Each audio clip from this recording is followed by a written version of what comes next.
For commercial and industrial HVAC, electrical, plumbing, and refrigeration. Call United Mechanical at 502-339-1133. All right. All right. All right. All right. All right. All right. Welcome, everybody. It is Tuesday, November 18th. This is the Mike Rutherford Show, presented by United Mechanical and Nexus Plus. We are coming to you live from the world-famous University of Louisville College of Business Studios here in the heart of soggy Louisville, Kentucky. Cards fans, you can take your career to new heights with an MBA from the University of Louisville.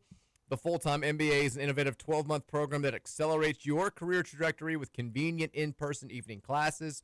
Competitive 11-month paid internship opportunities provide you with valuable industry experience. It's the MBA that pays.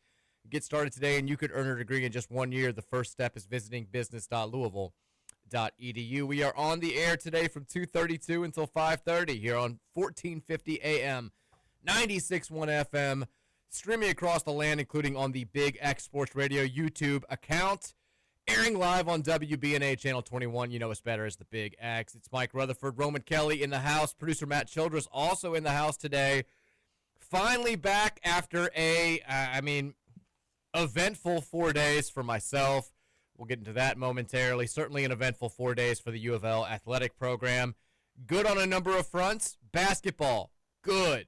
Women's basketball, good. Women's soccer, great. Volleyball, good. Football, yak, yak, yak, puke, puke, puke, just like myself for the past 4 days. I haven't had a chance to talk about it. I'll get into it. I know a lot of it will be repetitive, so I won't spend a ton of time discussing the loss to Clemson and what it means, but do want to have some thoughts that we get out there. Eager to flip the conversation to basketball for obvious reasons. We'll discuss that. We'll discuss some of the other things that took place over the last 48 hours or so, and certainly we'll take plenty of texts from you guys on the Gameday Men's Health text line, the number there, 502-414-1450. Before we do any of it, let's say hi to Roman Kelly.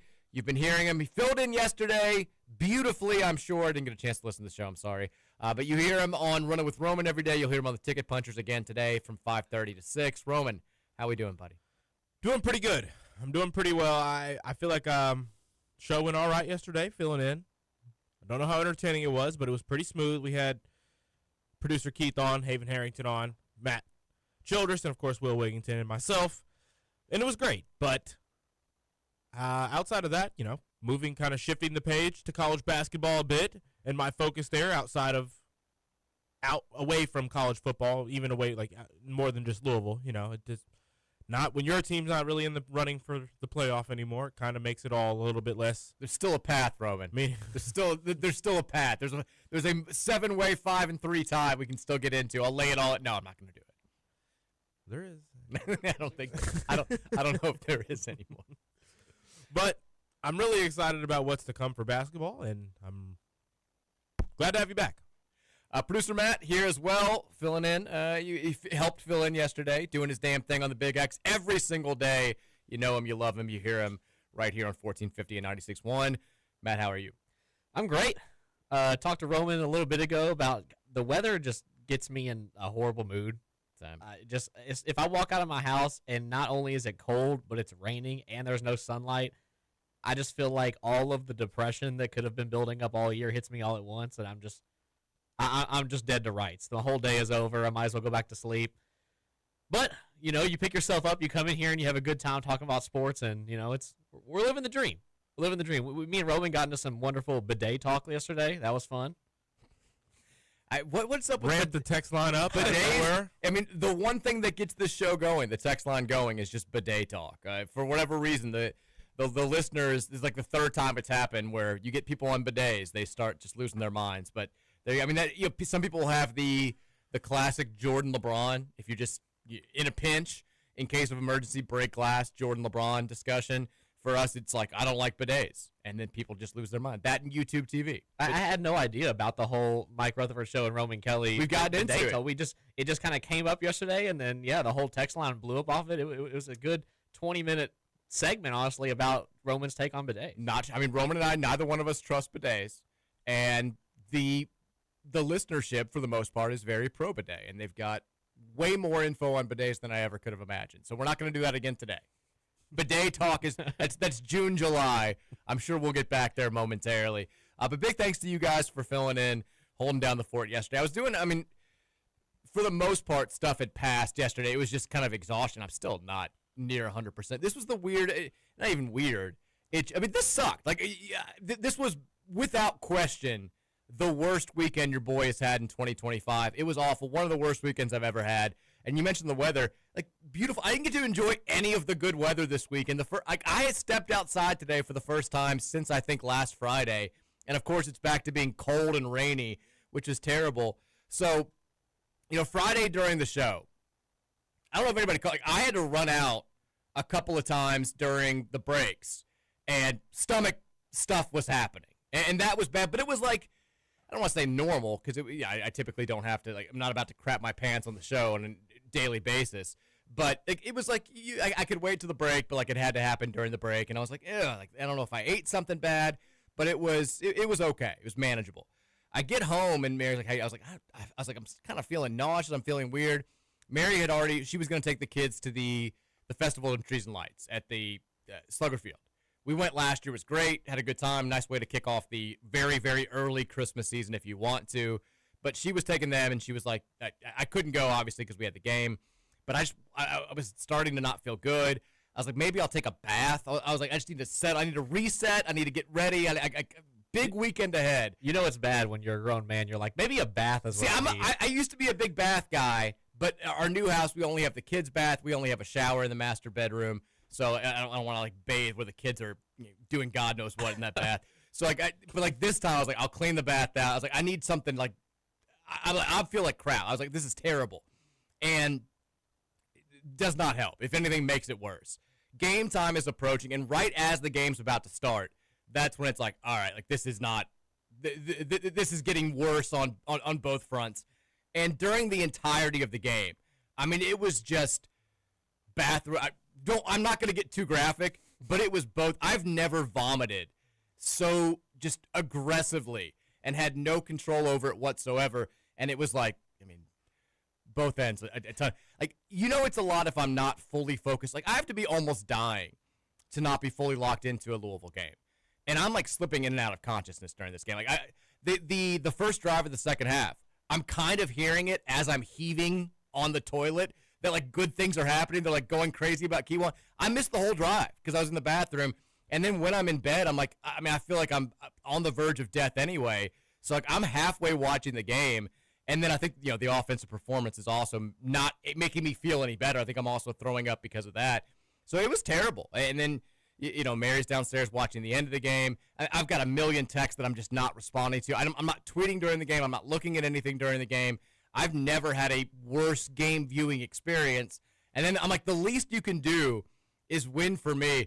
And I was like, if we win this game, I already had it planned out that I was going to have I was just going to tweet the image of, if you've seen the 80s film Lucas, he's a little nerd that goes out for the football team because he's got a crush on a girl who's a cheerleader. And he gets destroyed, almost dies, and they end up carrying him off the field because he catches a pass. I was going to tweet a picture of myself, with Lucas's face being carried off the field because I heroically leading that team to victory. It didn't happen, so they kept that tweet in the drafts. And then Saturday I wake up and I feel even worse. First game in probably 20 years that I haven't been able to write a preview for basketball. I wrote a preview for every game of the Kenny Payne era. Every game of the Kenny Payne era.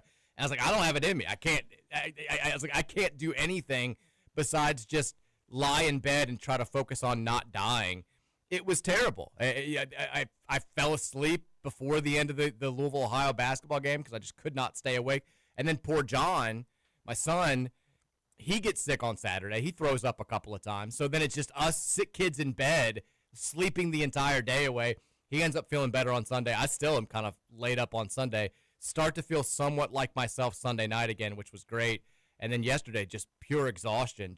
I feel like I've been drained. I weighed myself before I left the house for the show. I lost 6.5 pounds over 3 days.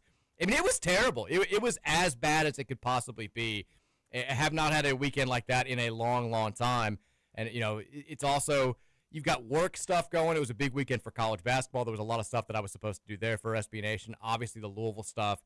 And then just, getting close to the holidays. We had stuff that we wanted to do with the kids, stuff we wanted to do around the house. Poor Mary had to shoulder all of the parenting load, which sucked for her. You feel like you lose a weekend. It's the worst feeling. The older I get, nobody likes being sick, but when you're a kid or you're in your 20s, you can kind of get over it. It's like, whatever, just sleep it off. I can't party or whatever. When you're an adult, first of all, it feels like it's 50 times more difficult to get over. And then you feel like you're just behind for a month and a half from that point forward with work stuff and life stuff and everything stuff. It just absolutely sucks. So happy to be back today, but this was the weekend from hell. And then I did cap it off by watching the Lions game on Sunday night. It's like the worst offensive performance we've seen from a Lions team in 4 years. And then it ends with the worst call I've ever seen in my entire life. Not that we would have scored to tie the game, but I would have liked to have had the opportunity. It was just one of those where you're like, well, that's perfect. That's the exact way that had to end. But again, happy to be back. Sorry I missed yesterday. I just imagine you being in like a fevery state in bed, and you're like, you watch Cooper Rambier miss the kick, and you fall asleep and wake up or kick another one. You're like, oh, that was a fever dream. Okay, we'll win the game here. And then Nick Keller misses the kick again. It was more like, why is he not calling timeout? Like at the end of the first half, I'm still kind of losing my mind. Why don't we go for two? Well, yeah, everything about Friday night's game was frustrating, but even if I wasn't sick, I think it would have been hard to get as worked up just because we've seen the same stuff all year long. And I know that if you've listened to radio for the past 3 days, some of the stuff will be repetitive, but I haven't had a chance to talk about it. So, just forgive me if you will. I need a couple of minutes to discuss. I was thinking about this over the weekend, again, in between just crapping and puking my brains out. I had this team when we were doing our preseason predictions 7-3 at this exact spot. I had us beating SMU, beating Kentucky, and finishing 9-3. And it's one of those where you go back and you say, well, if you thought this was going to happen, why is it bothering you so much? You called this. You had Louisville losing this game at the beginning of the season. You had them losing 2 games before this. I think I had us going 5-3 in the season is playing out if they win these last 2 games exactly like you foresaw it. So, and you weren't going to say at the beginning of the season that this would be like a terrible year, or it would create so many hard feelings amongst the fan base and everybody else. It feels, though, context matters. Not all 9-3 seasons are equal. Not all losses are equal. And yeah, I guess it's better to lose a bunch of close games than it is to get blown out, especially by average teams. But it feels like we're now destined for this to be. It's not even a what-if season, because I think everyone's on the same page that this team just isn't as good as we want them to be. It's a gigantically wasted opportunity because the ACC stinks. And you beat the only team with top-tier talent in the ACC on their home field in a game where it felt like you did just about everything right. And now you look back, and it feels like this will always forever be oh my God, if we had just been decent in areas A, B, and C, we would have gone 11-1. We would have had a chance to play for the college football playoff. And I think what's frustrating is you're not guaranteed these types of opportunities on any sort of annual basis. The fact that the league is so down, the schedule played out the way that it did, and you've got the pieces in just about every area to take advantage, and you haven't done it, and the same areas that have held you back have been consistent from basically day one, that's frustrating as hell. Because there will be times moving forward where we're going to have better teams that have better quarterbacks and that are playing more disciplined football, and they just run into a situation where a team plays out of their mind and just beats them. It happens. It's football.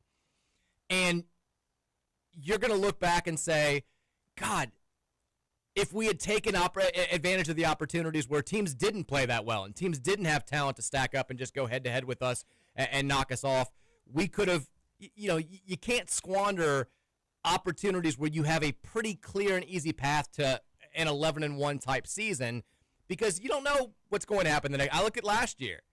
We had a great quarterback. We had a great run game. The defense was certainly hit or miss. That team, though, at least they lost outside of the Stanford game to really good teams in more or less well-played games. The frustrating thing was we felt like we had a ton of calls go against us, and a couple just bad squandered opportunities here or there. But that team, for the most part, like Notre Dame was good. They stepped up. They made a few more plays. They beat you. Same with Miami. Same with SMU. Stanford, I'll never know how that happened. But this year's team, we're not losing to good teams. Cal is not good. This Clemson team is not good. They didn't play well. Clemson's tried to give you the game. All the same issues that have led to Clemson being 4-5 going into Friday night's game, they all reared their heads against you. They all opened the doors and said, walk through this. Cade Klubnik wasn't fantastic. Their offense wasn't good. They couldn't run the ball overly effectively against you. They made significant mistakes at terrible times. They had bad penalties. I thought the coaching was bad for them.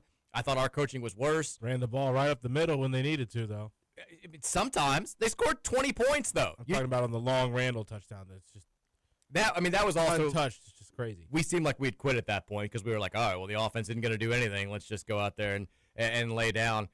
And the lack of discipline from our side, I know there are a couple penalties that I didn't think it was a well-officiated game, but certainly we didn't help ourselves. It wasn't like every single flag that got thrown was ridiculous. You also put yourself in that opportunity, in that position, I should say, with the personal foul penalties. You think it's like borderline? Don't make it borderline. The chop block penalties we got called for last week, we got called for them again this week. And then just the decision-making. It's been bad from game one this season. It was at an all-time low on Friday night. The end of the first half, once again, not trying to play for not calling a timeout when Clemson is so just thrilled to get into the locker room makes no sense whatsoever, especially when you've got kickers with long legs. I know they didn't play well on Friday night. That made no sense to me, especially when we ended up taking a timeout. When there was 10 seconds left, it was just again get the kid who plays Madden on campus. Patrick Ryan has said he'll do it, and he's like, I think the staff thinks I'm joking. I'm not joking. Hire Patrick. Hire anybody who knows how to use a clock at the end of either half because we have consistently not done it well for 3 years. The penalties not being addressed is beyond maddening. Miller Moss is what he is, which is not good. They've done nothing really to address that over the past 4 weeks. And then the thing that angered me the most, and I think Jeff, he answered the question yesterday, which I gave him credit for, but the decision to not let Ranvier take the last kick just makes, and I know that I'm repeating myself again, or repeating lots of other people, made no sense whatsoever. Even in my, sickness-induced haze, I was like, are they really not? The missed field goal was largely due to a very high snap. It was a 50-yarder anyway. He pulled it left. The extra point, I get it. It sucks. Should not have happened. But the kid's been rock solid for you the entire season. He doesn't just make field goals inside 50. He puts them dead center every single time. And to ask a kid like Nick Keller, who hadn't kicked one from inside 56 this entire season, to go out there and win a game for you, I thought made absolutely no sense. Not the right call. Now, Jeff said, and I would have said that if he'd made it. As he was coming onto the field, I was like, you've got to be kidding me. This feels like it feels like a panicky overreaction from a coach, and I'm not saying that this was the case. I'm just saying it's what it felt like from a coach who was like, oh, God, I think we're blowing it again. I've been making the wrong decisions in these spots the last few weeks. I got to make the right one here. You're overthinking it. You've got one of the best kickers in the country. He's missed one kick this game, one field goal kick this game, and it was, I'd say, 80% due to a very high snap. Go out there and let him get a chance to win the game. He's done nothing all season long that would warrant any sort of belief that he's not up to that moment. Let him go out there and kick it. If he misses it, then address the situation moving forward. But he's been your guy all year. This isn't the time to yank him. And I told you he was going to do something weird with these kickers coming. It was super weird. It made no sense. I knew it would happen. Made no sense. The other way around. Now, Jeff said that and he's on the sidelines there. He said he thought that Ranvier's confidence was shot. So whatever. It looked like he was pissed that he wasn't going out there. And that's also one of those things in this day and age where I'm like, is Cooper going to hit the portal? Because there are a lot of people that'll pay money for a kicker that can go out there and be pretty much 100% inside of 50 for a full year. And you don't want to lose him. You don't want to lose those types of guys in this day and age. Our special teams have been great. Yeah, I mean, our special teams have been great this season outside of punting, which ironically, I thought this was like the best punting game we had the entire year. We had like 2 or 3 straight punts. I was like, oh my God, that's his best punt he's had all year. Just crushed the ball. It just killed it. I was like, another one where I was like, all right, this must be a fever dream. There's no way this is actually happening. This dude's got the Rock Lee leg weights on. He just took them off for this game. Yeah, I mean, Kewan Brown, phenomenal again. He's doing all he can. Duke Watson, it's just been that type of year for him. Not securing the ball was beyond frustrating. And then Miller Moss. I know you guys addressed it, but I didn't get a chance to hear. What did you guys make of the Miller Moss post-game comments when asked about the lack of discipline and that sort of thing? Obviously, he's right, but Alonzo morning meme. Yeah, noises. That's my reaction to him saying it. Yeah, he's wrong person. He's not wrong. He's not wrong. He probably shouldn't say it, even if he's playing really well. He really shouldn't be saying it. The one person who has the problem. One player who has the biggest impact on culture on the team saying something like that when he hasn't played up to his part in multiple games this season is just absolutely insane. Yeah. Now, we did have Jeff at the podium yesterday answering questions about all this, and classic Brom speak when he was asked about the starting quarterback situation. I do love also getting tweets like as I'm dying in bed from people who are like, you did this. Like, you just let Jeff get away with everything. Like, are you going to ever ask him? Like just being like, people want you to go up to the head coach and talk to them the way that they're tweeting at him and just be like, how dare you? What's wrong with you? He got the question from Matt McGavick about potentially making a quarterback change. He answered it with Brom speak. It's all you can really do. He did seem to kind of hint at maybe there's a chance of playing another quarterback the next couple of weeks. I think the common response from Louisville fans at this point is sort of who cares. I was thinking about that last night. Okay. What happens? Like, would you just get kicked out if you were like, so do you think Miller Moss is good enough to play the position, truly? Like, would he just not answer it and they kick you out or not let you back in? No, I mean, he would just he'd say, like, he's a Division I quarterback. He's played good football.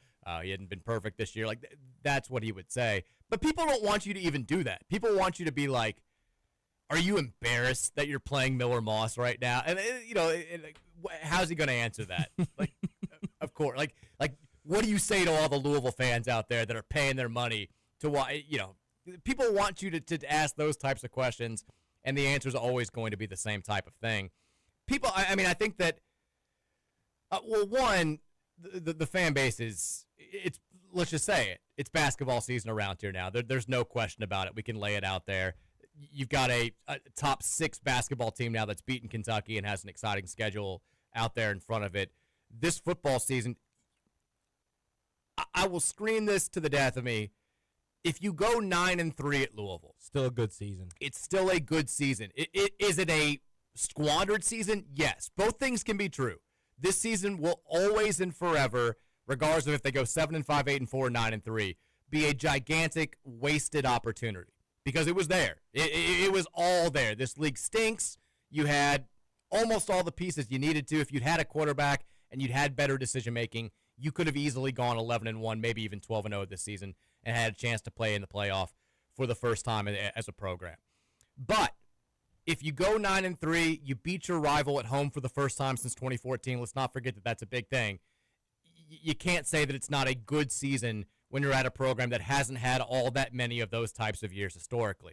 So there's still that to play for.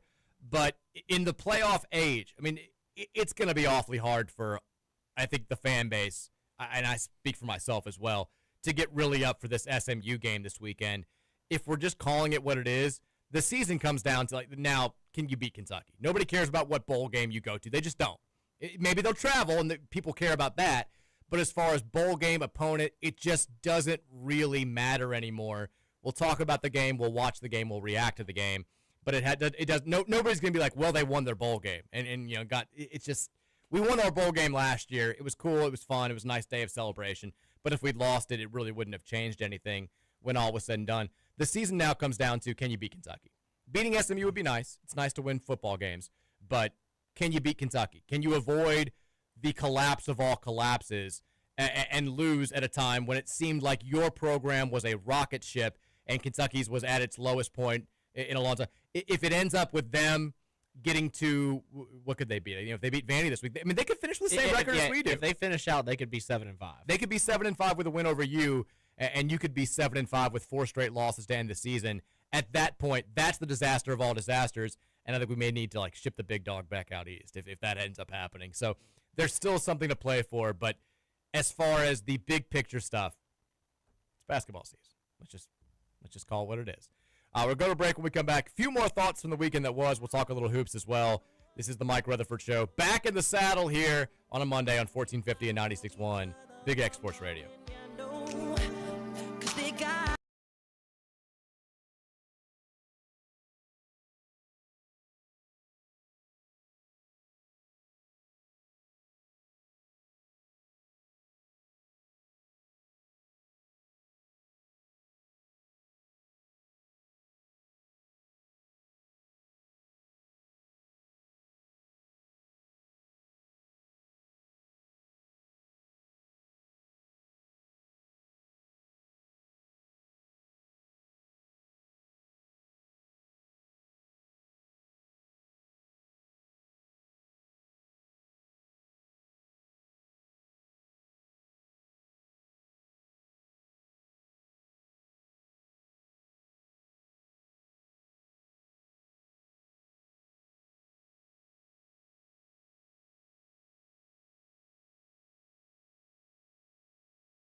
Clock hour here, Mike Rutherford Show, Tuesday edition.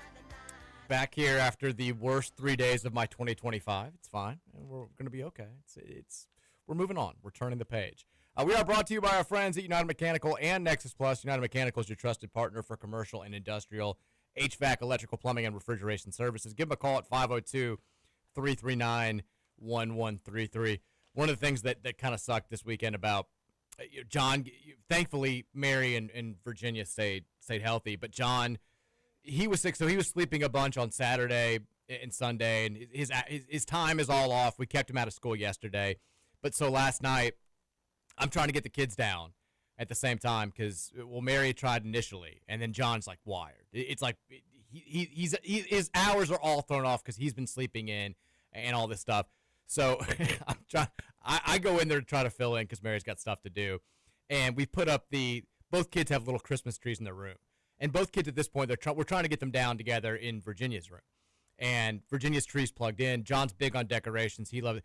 And the tree is like distracting him. I look over and he's just like making these hand motions, like he's counting the ornaments. And I'm like, buddy, close your eyes, please. And then I keep catching him like, I'm going to have to unplug the tree if you can't stop. And he's like, okay, I won't. And so I look over, like 30 seconds later, he looks like a maestro, like making all these just hand gestures at the tree. And I was like, all right, buddy, I'm unplugging the tree. So I unplugged the tree, and he's like, Dad, it's too dark. He's like, please plug the tree back in. I'm like, no, buddy, it's time to go to sleep. And he's like, please, Dad, please plug the tree back in. Please go to. I'm like, John, we got to go to sleep. It's dead silent for like 2 minutes. It's pitch black in this room now, and out of nowhere, I just hear 2 minutes later. Plug it in. Kind of sounding like Liam Neeson from Taken out of nowhere. Like it takes every part of me to just not bust out laughing. Like he's basically he's leaning over, he's like, plug it in. I was like, what has happened? What has this illness done to you? Just the gall of this 4-year-old child to act like I'm gonna just do. I was like, no. I was like, I'm ignoring you. I like rolled over. But I was like, Jesus Christ, this kid, it's just all of a sudden, he's gone full Taken on me. You just turn around, he's just stand up, both legs on his bed, just looking down at you. That's what I thought was happening. Like I was going to look over, he's going to be like flexing on, and he was like, you want to make this hard? I was like, Jesus, John, where's this coming from? But finally fell asleep a little bit. It was like 10 o'clock before he fell asleep. And yeah, it was a rough week. But he woke up. The funniest part is, Virginia's she's always been very type A. She knows like what day of the week it is, what she's supposed to do on that day. Like lays out the whole routine. John wakes up on a Sunday, and like it'll be like 6 o'clock, and he's like, "Do I have school today?" And I'm like, "What? You haven't been to school in 4 days? Of course you don't have school. It's Sunday. It's 6. It's dark outside." And so yesterday, Virginia had gone to school, and he knew it, and he stayed in his jammies all day, and.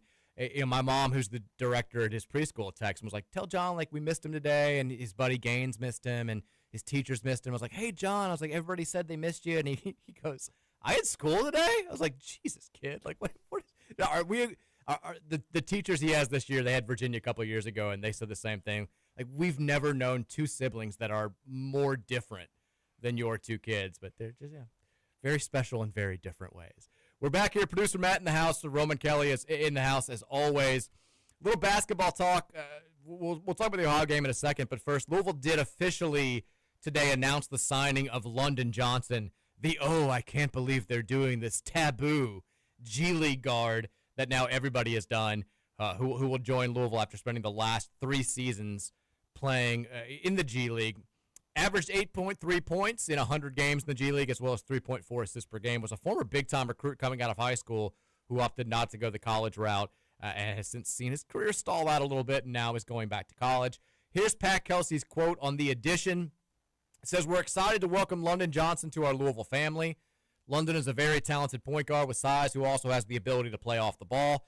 London brings experience, talent, toughness, and a winning mindset to our organization. He's a trailblazer in a lot of ways and has handled the unwarranted scrutiny like the mature, classy young man that he is.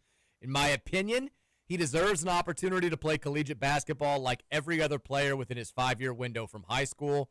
Times have changed, and we choose to embrace rather than just complain about it, especially when it creates opportunities for student-athletes like London.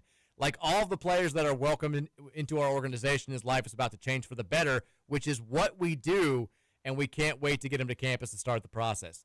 Damn! I hadn't read the quote yet until I got into it. I mean, it's not. I figured it was just the standard. I'm talking about the kid. We're very happy to have him here. He's going to be a great fit.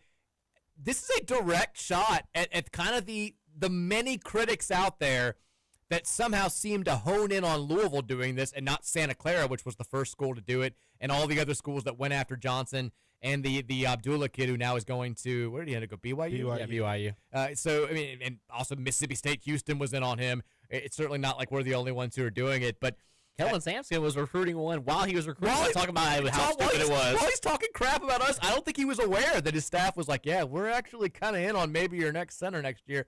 I mean, has handled the unwarranted scrutiny. I love also says he deserves to play college basketball like every other player within his 5-year window. Times have changed. We choose to embrace change rather than just complain about it, especially when it creates opportunity. I mean, am I wrong? This feels like a direct shot at Tom Izzo. I love it. 100% is a shot at Tom Izzo. I like it too. This feels like a. I mean, it also. Let's say I don't know how impactful London Johnson's going to be. I mean, he'll obviously play for us next season. Pro player. You think so? I'm just saying. Okay. I mean, I don't think you're bringing him in here to be your starting point guard next season, but I do think he's a guy that will play. He's going to average 30. Maybe the Kobe Johnson role or Kobe Rogers role next season. If there is a player out there, though, that can be a gigantically impactful college basketball player, you want to be on the side that's saying, like, hey, I was supporting your right to do this before anybody else was. All these other coaches that are now trying to jump on the trend, they were saying this is a disgrace to basketball itself when this was happening. So I like that we keep referring to this statement, but all you can do is use the rules to the best of your advantage while they're the rules. Maybe things will change moving forward. Right now, this is the landscape of the sport. If you can benefit from it, why wouldn't you benefit from it? And that's what Pat Kelsey is doing. I like that he's also putting it out there on the official press release and saying, look, I'm not going to – you can either whine and be a baby about it, or you can go out there and say, hey, like, we can take players. We think this kid can help us. Let's bring him in here. Let's let him help us. I love the way that Pat Kelsey's dealing with this. I love that we've seen both sides of the Pat Kelsey coin in just 2 years, where last year was all about rallying the community and he's about the revival and he loves the city and this and that and getting the fan base behind him. And now it's just, this is the way I coach. The country's going to have to deal with it. Yeah. The one thing that I really like about, there's always a question when you bring a coach here who's he is unproven at this level. One of the things you're I guess concerned about is, can they adapt? Can they embrace the things that you need to embrace at the power conference level? If you win consistently at Charleston and Winthrop, you can coach. Like we knew he had the X's and O's acumen. A lot of people, when you talk to college basketball coaches and people in this, like almost everybody, I say almost everybody, has a very high basketball IQ. You can't get to that level without having it. It's the ability to, one, be able to communicate that knowledge to your players effectively, and then all the other stuff is what separates good coaches with great knowledge from great coaches with great knowledge. And one of the things that I've loved the most about the first, 20 months of the Pat Kelsey era is he has laid the foundation for being a guy that's going to adapt with the times. We've seen college basketball shift so much over the course of since I've been alive, basically. It's going to keep changing. And when you look at, my early years of watching basketball was a lot of people saying, well, Denny Crum, too stubborn, won't change, doesn't love the three-point line, didn't like the rule change, and as a result, he's not adapting to it. Also, Denny Crum doesn't like what's going on in the recruiting world out there, doesn't want to do certain things. It hurt the program, that inability to adapt. And you see, Kentucky fans dealt with this the last few years. There was all this talk about John Calipari not wanting to go away from the offense that was so successful in the 2000s and the early aughts, and having that hurt the program. You look at perfect example right now. Look at what is happening with Marquette basketball. Shaka Smart doesn't like to use the portal. Okay, you suck now. Like that's, you've got to be willing to change with the times. Mike Krzyzewski was, for as much as we all despised him, was as good at this as anybody. Adapted with the advent of the three-point line.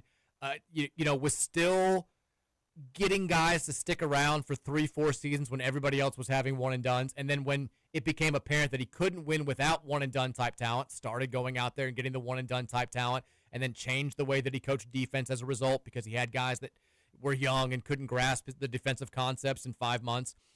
You've got to be able to do it. We've seen Pat Kelsey do this a ton already in a very limited sample size. Last year, he wants to get up and down and run. He wants to take 1,000,000 threes. We have some injuries. We also have a roster that isn't as good shooting the three as he would like. What does he do? As the season goes on, we slow it down a little bit. We take fewer threes. We emphasize our strengths. We try to hide our weaknesses as much as possible, and it leads to 27 wins and a trip to the NCAA tournament. This year, he builds a roster that addresses all of those issues that we didn't have last year, and he's playing the way that he wants to play. But this just says if there are seismic rule changes moving forward, he's going to be among the first to adapt to them. They were at the forefront of NIL at the mid-major level at Charleston. There was a good story about that. I remember talking about it on the radio show when we were discussing Kelsey being a candidate. He knows he's aware of all the big changes, and he's willing to look at them and say, how can this benefit me and my program to the umpteenth degree? And we've seen him already do that so far, and that's really comforting moving forward when you're a fan of a team that's in a sport that is ever changing. So I love this. I think it's great. We've also had a handful of awards out there. Michael Brown, I'm sure you guys mentioned this yesterday, ACC Co-Rookie and Co-Player of the Week. I feel like this is just a cop-out. Didn't mention that yesterday. You didn't? He shares it with Cam Boozer, who, okay. One guy put up his numbers against Kentucky and Ohio. The other guy put up his numbers against Western Carolina and whoever Duke play, Army, I think. Come on. I get that you guys want to do the cute thing. We got to get Boozer all these awards, but probably should have just been Mike Ellis. Let's be real. I also just don't like even if Duke played UNC, I don't like the co-player of the week thing. Can we just pick one? Just pick one. Just pick one. Let's be confident for once in our lives. He was today named the Tisdale Award National Freshman Player of the Week by the U.S. Basketball Writers Association. Congrats there. The awards piling up for Michael Brown. I'm sure you guys talked about the Ohio game. Looked phenomenal again. What I love, and I watched a decent amount of basketball this weekend while I was holed up. Excited to watch more basketball tonight. Champions Classic. We'll talk a little bit about it at the end of the show. It is so fun watching us pass. This team playing offense, I know the sample size is still small. They have the ability, I think, to go down as the most entertaining offensive Louisville basketball team we've ever seen. I mean, to be frank, I'll be kind of surprised if that doesn't wind up being the case. I'll ask you guys, though. 81 points to Ohio. They took a decent amount of unchallenged threes. They didn't shoot that well from three, but I thought they got a lot of good shots. They also had a decent amount of shots at the rim. We let the little kid, the guard with the last name I can't remember. Kilosinski or whatever. Yeah, something like that. We let him kind of go nuts. And he was nice. Sort of what he was good. He's a good player. He shouldn't be putting up 28 against us. At what point do we get concerned about the defense, or are we still kind of saying, let's see it cost us in a big game against a quality opponent at this point? Where are you guys at with this? Roman, I'll let you go first. I'm not too worried about it yet. Okay. I think that we know that we've got some guys out there who can defend. We know we've got some guys out there who are not going to be the best defenders, right? Michael not the strongest. Isaac Neely not the most laterally quick. That's still, with that being said, I think that there's so many things that we're going to do that should outweigh that. Just not being good perimeter defense is not just something you can just be and be a guaranteed successful team. However, I think with Adrian Woolley out there, Ryan Caldwell proven that he can be tough at times out there defensively. We have to just pride ourselves on our pace of play, winning the 50-50 balls, getting deflections. We're not going to always be the best team in terms of just stopping guards. We have to be better in the interior. We can't be allowing easy things at the bucket, and just have to be a little bit tougher all around, which I don't think is something I'm not going to be mad that you don't have that in Game 4 or Game 5 in the season. I think that's something we saw kind of grow and mold into the team last year a little bit as the season carried on a bit, and I expect that to happen with this team a bit as well. We've kind of already seen it in moments and spurts where it can be really, really cutthroat defensively. So you're coming off of a big win. You know you've got another big game ahead of you on the road. This is a team that you knew you probably should be able to beat with just your offense, and that's kind of what it just looked like they were going out there to do, which I don't like, but not necessarily going to get worried yet. Okay. Matt? I agree with Roman on this. It's not something that particularly worries me just yet. We saw this a little bit last year. Obviously, we had a bunch more injuries, so it kind of hindered our offense a little bit. But our defense really didn't start to kick in until like a little bit after the Kentucky game, kind of get into that midseason form where we started to see Louisville as a really good defensive basketball team. So, and Mike Hill said it talking to Andy Katz the other day, this team is still trying to figure out how to gel and mesh together a little bit on some fronts. Like the offense is obviously clicking, and some of their best offense comes late in the shot clock. That's when you see a lot of these crazy whip passes come out from each other, and they always find the open man. That's what I love to see. I think they'll figure out the defense. I think a lot of that comes into play is how fast they run in transition and how much they play in transition, because there's always going to be situations where your defense breaks down when you're playing so many possessions. I think that has to do with it. But I think we will see as the season progresses and we play better talent here going forward that we'll start to clean some of that stuff up. I mean, hand up as of right now, little concerned. There are possessions, and I went back and watched the Ohio game because, like I said, I missed the beginning of it yakking. I missed the end of it. I fell asleep because I was dying. So I went back and watched the whole thing. There were some, we get out to a lead of, I think, 11, 12 points, and at that point, it seemed like we were like, all right, we can kind of do what we want. And we did, and we kept them at arm's length the entire time. They kept it around 9 to 15 points for the bulk of the first 30 minutes, and then we pulled away, and we won by 25. But there were some possessions where we've got guys that are just standing straight up. At times when Ohio would get the ball into the middle, and we would have wings that are just kind of like not in any sort of guarding position, not ready to go. I think stuff like that. Backdoor stuff kind of costing us a bit too still, which was a problem last year. I think that Isaac is still adjusting to the new system here. He doesn't have help all the time. Yeah, like we talked about, the pack line is such a unique system, and it takes so long to master that. And I think once, they beat that into you the second that you arrive in Charlottesville, and they don't let guys get onto the court and play big-time minutes until they've got a full grasp of that defensive system, or at least they used to. He's got to adjust now to, like you said, there's not constant help. You're not constantly forcing everything to the middle here. We're asking you to do different things. He's getting caught ball watching a decent amount. I don't think it's lack of effort. Like, Isaac seems to always be really trying. He's just kind of, it's like he's still working to clean out all that old information from his subconscious so that he can get to the point where he's not thinking and he's just reacting and playing out there. I think Michael sometimes is not overly interested in defending. That's going to have to change as we get deeper into the season if we want to go out there and win a national championship. I think Ryan Conwell surprised me at how well he's defended, because talking to some folks who have followed Xavier really closely last season, they were like, the defense just isn't really there. The lateral quickness isn't great. It's not lack of effort. It's just he's not a great defender. I think he's been a good defender this season. I think he's played well on that end. And if we didn't have him defending so well, it'd be tough, because I think Michael and Isaac have both been a little bit liable on that end. I do think it's going to take some time. But like we talked about last year's defense getting better. If you remember, it was that EKU game where we should have lost, and they'd had a couple of really kind of subpar defensive performances strung in a row. And that was the game where Pat Kelsey says Terrence Edwards came to him after the game and was like, we got to step it up. Like we've got everything that we're doing defensively, we've got to start doing better.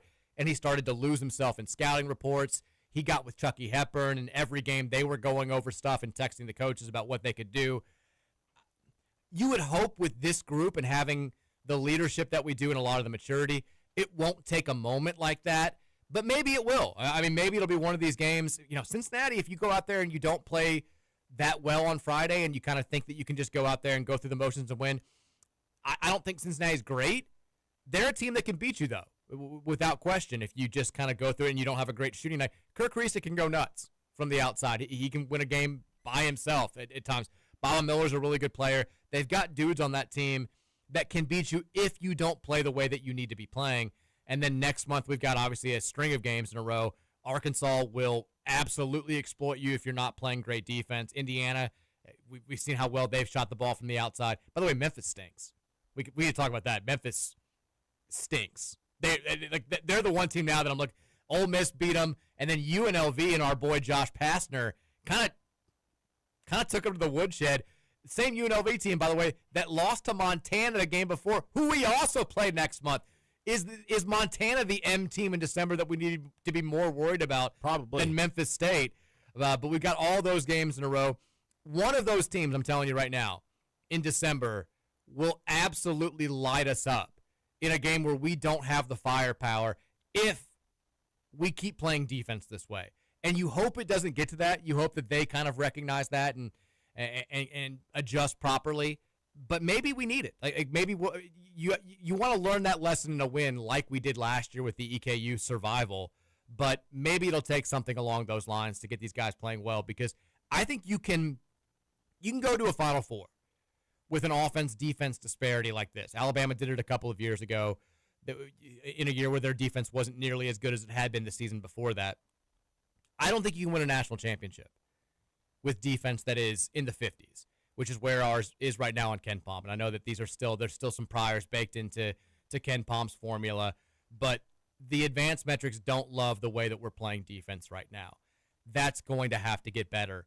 And it's on guys, I think, like Javon Hadley and Conwell and dudes who've been around for a while to step up and say, cool, like I get that we're playing a million miles an hour and taking a billion threes and this is fun, but if we don't dedicate the same level of energy to our half-court defensive sets, we're not going to get where we need to go. And I think that's the next step for this team because, you know, like I said, watch a decent amount of basketball. There wasn't one game I watched where I was like, this team maybe offensively is pound for pound. We look like the best offensive team in college basketball. Let's just say it. We do. We've got shooters all over the court. Our passing is as fun as I've ever seen. Michael is an absolute superstar. Ryan Conwell's popping up on some early season Naismith Award top 10 lists.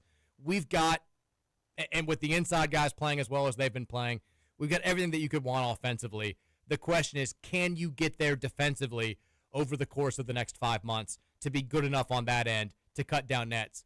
Because, I mean, I know we're 4 games in.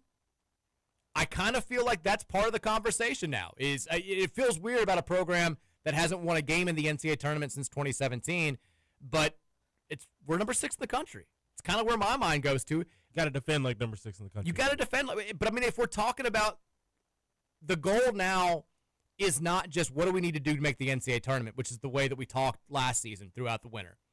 The goal now is what do we need to do to get to a point where we can win a national title. If we're talking about getting this program back to where it's supposed to be, that's where it's supposed to be. Beat Kentucky by 8. We've blown out everybody else we've played. That's what I'm thinking. I feel like that's within the realm of normalness. I mean, I think that's the way that we should be talking about this team. Did you guys have any other gigantic takeaways from this 25-point win over Ohio, or can we just move on? Go ahead, Matt. I liked how I like how Casey Pryor's energy translates onto the court still. He almost killed a guy, by the way. He almost killed a guy. Yeah. But didn't love that, honestly. Even when he's not having the greatest nights right now, he's obviously not fully fit for basketball just yet, but you can tell how much he wants to be out there and how much he wants to be a part of this team. And I think that having somebody like that on your team is going to go really far down the road. Even if he doesn't completely pan out, he never gets 100% healthy, having that guy on your bench is going to be just like Kanai last year, like rallying the cards for the cards chance and stuff like that on the bench. Like, Casey Pryor's a dude who I want on this team, whether he's playing or not, because I think he's gonna be that glue coming off the bench that kind of, you know, when things get down, he's gonna bring the energy up for you and keep guys in this game. Yeah, I liked seeing him get out there and do more, be more involved in this game. I did not love that. I mean, that was a cheap shot to the kid who got up and then he got called for the technical. Yeah. He's going to do stuff. He's got to, in all seriousness, he's got to rein that in just a little bit because, look, we're going to play teams. People see that on film, and they will absolutely go to it and say, you can get in that kid's head. He can do something dumb. That can flip a game in our direction. And I think he now kind of thinks that he's – like, Kaysen likes being the villain, and he knows that he was villainized by all the folks in the rest of the state. He played into it. He loved it. He almost liked the fact that he didn't play a big part in the game and could still talk bleep afterward. And he posted the screenshot of Shook Ones after. Yeah, I saw that. Mark Pope was talking to which is great. Like, all that stuff is good. But now I think that he's leaning into it. Like, we don't need you actually going out there and assaulting people in the middle of games. That can come back to hurt us a little bit. We need you to rein it in just a little bit.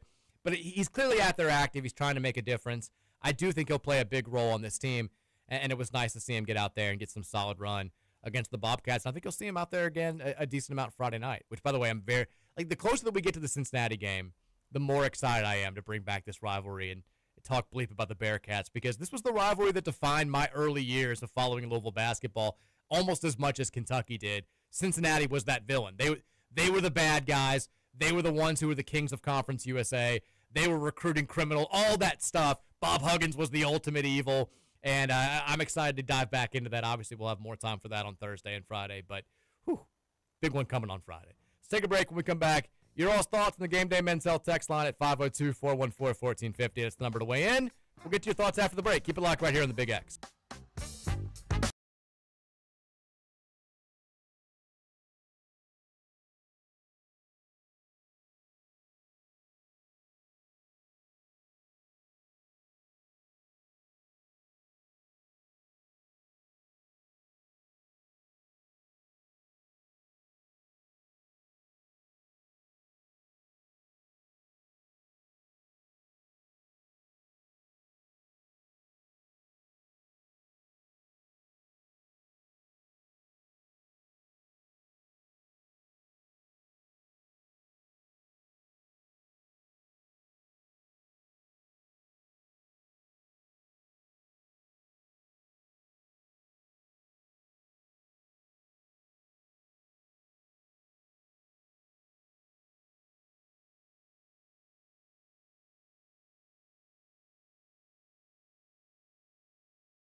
Welcome back in. Hour number 2 here of the Tuesday edition of the Mike Rutherford Show. 1450, 96.1 Big X Sports Radio. Brought to you by our friends at United Mechanical and Nexus Plus. Nexus Plus is Louisville's newest construction management company. When I got sent this morning, I don't know exactly what was going on, but it's a picture from the Slugger Museum, which at the front window, you can go in there, you can order personalized bats, right? Yes. They have a sign at the front that is in orange and purple. I don't think it's a coincidence. and says, we are not permitted to personalize a bat with any of the following registered trademarks. Clemson, Clemson Tigers, Win the One, BYOG, Best is the Standard, All In All Together, Tiger Paul, Death Valley, or player and coaches' names, examples, Dabo Sweeney, Cade Klubnik, etc. What was going on? Like, was it, I mean, I guess just a bunch of Clemson fans wanted to get personalized bats with Clemson stuff, and Slugger wasn't allowed to do it because Clemson has actually trademarked all of those phrases. Okay. I didn't realize you couldn't do that. Like, so we couldn't go in there and get like a Go Cards personalized bat? I guess not. At least some Clemson fans left sad about something from the city this weekend, because the other one, that was the other thing, was then like Dabo at the end. I was like, just rubbing salt in the wound, like just such a nerd, just such a loser, and then leaving with a win when he did everything wrong, and we just did a few more things. It was the worst. Friday night does not get worse. Worst day of 2025 for your boy. Could not have been worse. Awful, gross, disgusting. Can you make a prediction on Tuesday? I know that we're more focused on basketball now than football. We just are. But for Saturday's game, do we see another quarterback besides Miller Moss at any point on Saturday? No. I'm going to say yes. I think Moss starts, although I'm not 100% sure on that. And this is not like inside info. I'm not trying to like be like, ooh. I think somebody else is going to play. I'll believe it when I see it. I think it's probably the right way to go about this. I'm just making a prediction. I also thought we'd see somebody else on Friday, if I'm being honest, and didn't happen. What a weird time. What a weird season. Yeah. What a gross season. One last thing to talk about before we go to the Game Day Men's Health text line. Congratulations, Louisville women's soccer. Big-time performance on Saturday. The Cards in the first round of the NCAA tournament. They host Kentucky. I didn't realize they hadn't played Kentucky in 7 years. I don't know exactly what's going on there. I knew they didn't play this year. But they hadn't played Kentucky in 7 seasons. They get matched up in the NCAA tournament. It goes to penalty kicks. Twice, women on the team are facing a we've got to make this PK or the season's over situation.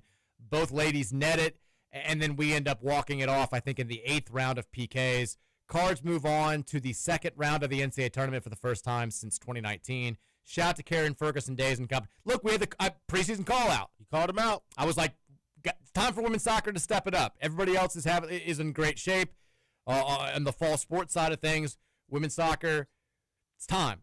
Got to get back to the big dance. Got to make the ACC tournament for the first time. They've done both those things, and they knocked off their arch rivals in the first round of the big dance.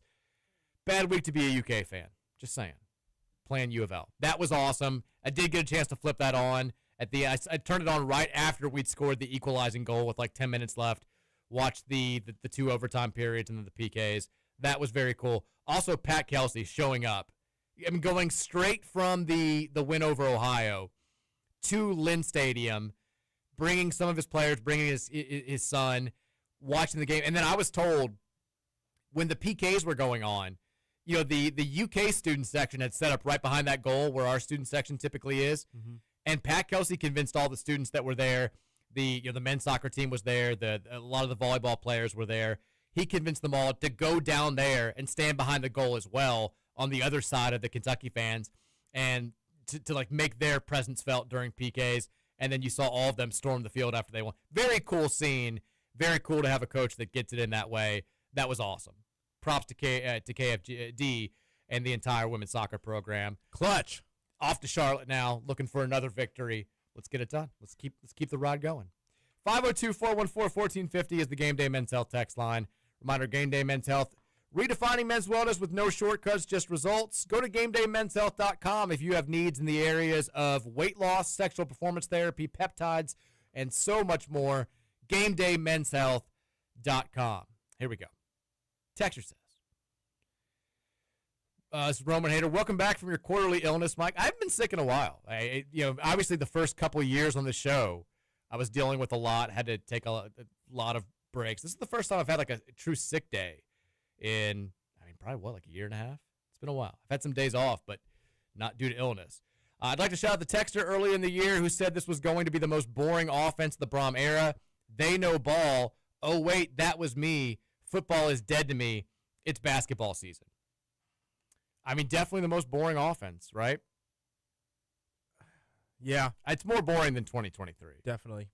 Now, 2023, we had games where we were worse than we've ever. Like, we had the 13-point game against NC State, and we had a couple others where we were just terrible. But when that offense was at its best, it was better than this one. I mean, we're always going to wonder what it would have looked like with Isaac Brown.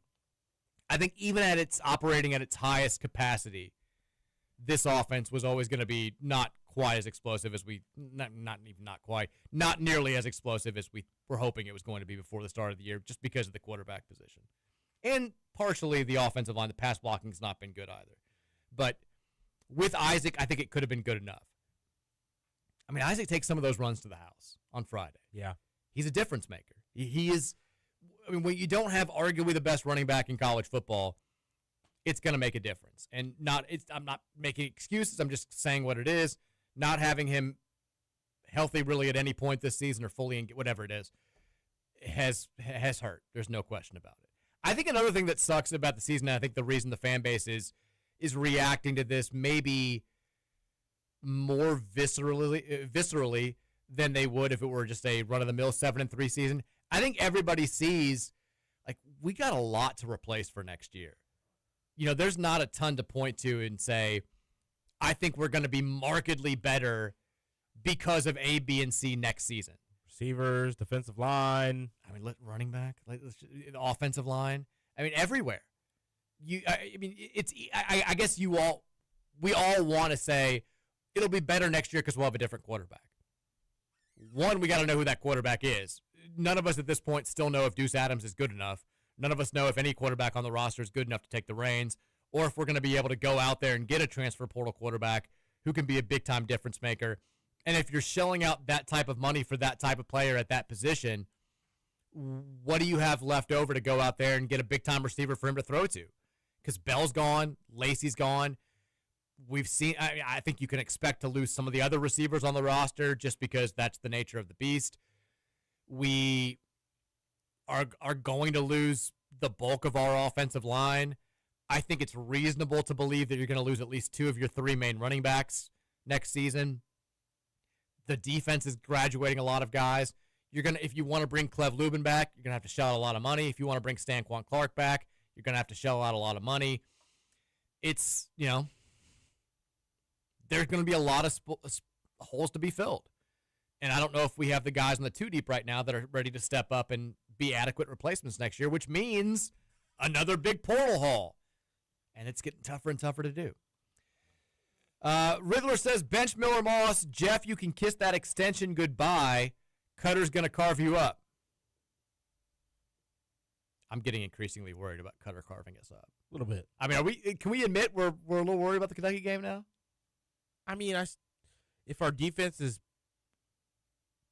playing with true intentions of trying to win the game like the season matters still, then I think they should be able to handle Cutter. My defense has been great. I've got no issues with the defense. I don't expect them to let Cutter go out there and throw for 45 against us. The issue is holding him to like 21 points going to be enough to win this game? Because holding Clemson and Cade Klubnik to 20 wasn't enough on Friday night. Yeah, maybe not. Not unless you do some creative stuff, get multiple quarterbacks out there. Does Cutter want to come here next year? Big dog.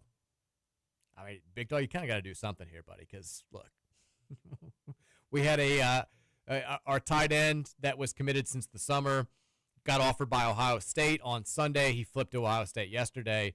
That's not great. We still got a decent amount of high-level recruits in this 26 recruiting class that are locked in and that are coming here, but let's turn it up a little bit. Let's go out there and get some guys. We need a quarterback. Texter says, hey, Mike, hope you're feeling better. Thank you. On the football team going forward, I think Brom needs to go back to the drawing board in the offseason. It's clear the biggest success factor for our program is to get to the next level under him is quarterback play. We absolutely have to have a quarterback with a strong, accurate arm who has the potential to learn the game and improve decision-making over time. In 2 of Jeff's 3 years here, we haven't had that, and we had to limit the playbook significantly. We have to develop or bring in a QB with those traits, and Jeff needs to develop a playbook that utilizes those strengths. An explosive passing game is needed to get more possessions per game and blow anyone out. This absolutely has to be the number one priority in year 4. I don't care if we lose running backs, take a step back on D. We need a legitimate quarterback and passing game next season, period. I mean, here's kind of the pushback on that. Because obviously we want that. Everybody wants that. But if you're saying you need that at the expense of everything else, if we win these last 2 games this season and we go 9-3, you'll look at Jeff's first 3 years and you'll be able to say the only time we had a real legitimate quarterback and a great passing game, we had the worst record out of the 3 years, right? Yeah.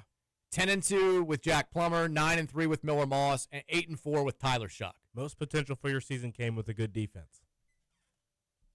Now, I mean, we may very well lose these next 2, and the point will be moot, but you got to have other stuff too.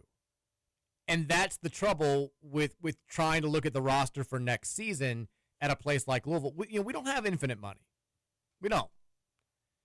If Deuce isn't the guy or Mason Mims isn't the guy, I don't think Brady Allen's the guy. Or if you're not, looking at starting Briggs Cherry as a true freshman next year, how much are you willing to shell out for a quarterback who is a dramatic improvement over Miller Moss if you've still got to go out there and get difference makers on the offensive line, at the receiver position, at running back, and at a couple of spots on defense? It's the game you have to play. And it's why, once again, I feel like not being able to capitalize on the things that were there for the taking this season stings so much, because the currently scheduled games for next season, the 2 that are out there, assuming that they're not going to get out of the rivalry with Georgia Tech, it's us or it's Western Kentucky. Who do we feel like Georgia is less likely to play next season? A game on the road against Louisville or a home game against WKU? They'll have to pay us $1 million to buy out of that. They'll have to pay WKU $1.9 million to buy out of that. I've been saying it since the day this news broke. They ain't playing. We need to go ahead and act like it. We need to go ahead and accept it. Georgia is not going to play us. We're not going to get those games the next 2 years. Who the hell do you schedule now on short notice? I don't know who's available. I don't know what the options are. I don't know if people can lay those out there. But you're not getting that game against the Dogs, either here or between the hedges in 2027. Now, you may have a little bit more money. Here's the Memphis is available. Memphis State. If it came down to it, would you rather play Georgia or would you have the money to go out there and get an elite quarterback? Give me the elite quarterback. I think I love the opportunity to play Georgia. I don't want to play Georgia with a team that can't compete with Georgia. What fun is that? So if Georgia canceling the series gives us an opportunity to go out there and get next year's Fernando Mendoza, hell yeah, sign me up. Let's go. Give us that money. But you got to pay up. I really like Josh Hurd. I think he's done a great job here. I know Riddler disagrees. If he were to do the West Virginia thing and say, no, we're not going to make him pay anything, I would call for Josh Hurd's job at that point. Like, you've got to, any time you have an opportunity for money, you got to squeeze every little bit out of everybody that you can. And if you have an example this obvious, yeah, you can't. Georgia needs to pay up everything they got to pay up to get out of these games, especially this late. Texter says, Chris the Plumber says, test, first-time texter, Cowboy, not. There it is. Text came through. Text is glad you're feeling better, Mike. Roman and Co. did a great job holding down the fort yesterday. Thank you. I can't wait for Friday going up to Cincy with the fam to watch the basketball team. I can't wait to see PK going crazy in front of his Cincy fam. Should be a really fun evening. Miller Moss, who? It's basketball season, baby. It does kind of feel that way. It's early. It feels wrong. Don't get me wrong. I'll still watch the SMU game. I'll still watch the Kentucky game, obviously. But funny yeah, if you just announced that Deuce was the starter right now, I'd be like looking forward to the SMU game more than anything right now. I'd be looking forward to it more than I am. I still would be more focused on basketball at this point, if I'm just being honest. I'd be really excited to see what Deuce looks like. Chance to have the quarterback for next season here already. Get him some game reps now. It's what needs to be happening. Or he goes out there and lights it up and transfers to Auburn. No, you just never know. You know, like that's the thing that sucks about college football right now is you never know what exactly to get excited about and what not to get excited about. I mean, this is a sport that right now, Ole Miss is having its best season in like my lifetime. They're probably going to go to the playoff, and their fans aren't enjoying it because they have no idea what their head coach is going to do. And they're now giving ultimatums. Say you need to decide what you're going to do before you coach in the Egg Bowl in 10 days or whatever it is. And Lane Kiffin is basically like, or what? What's the if I don't? What are you going to do? You're going to fire me before the playoff? It sucks. That whole thing is ridiculous. By the way, what do we make of James Franklin going to Virginia Tech, Roman? Good for the conference. Think it'll be a great benefit for them, honestly. He should make them better. They should be consistently better. It'll probably be a bit of a stepping stone for him to get back to that kind of a program, I'd bet. But I like it for the ACC. I like it for Virginia Tech.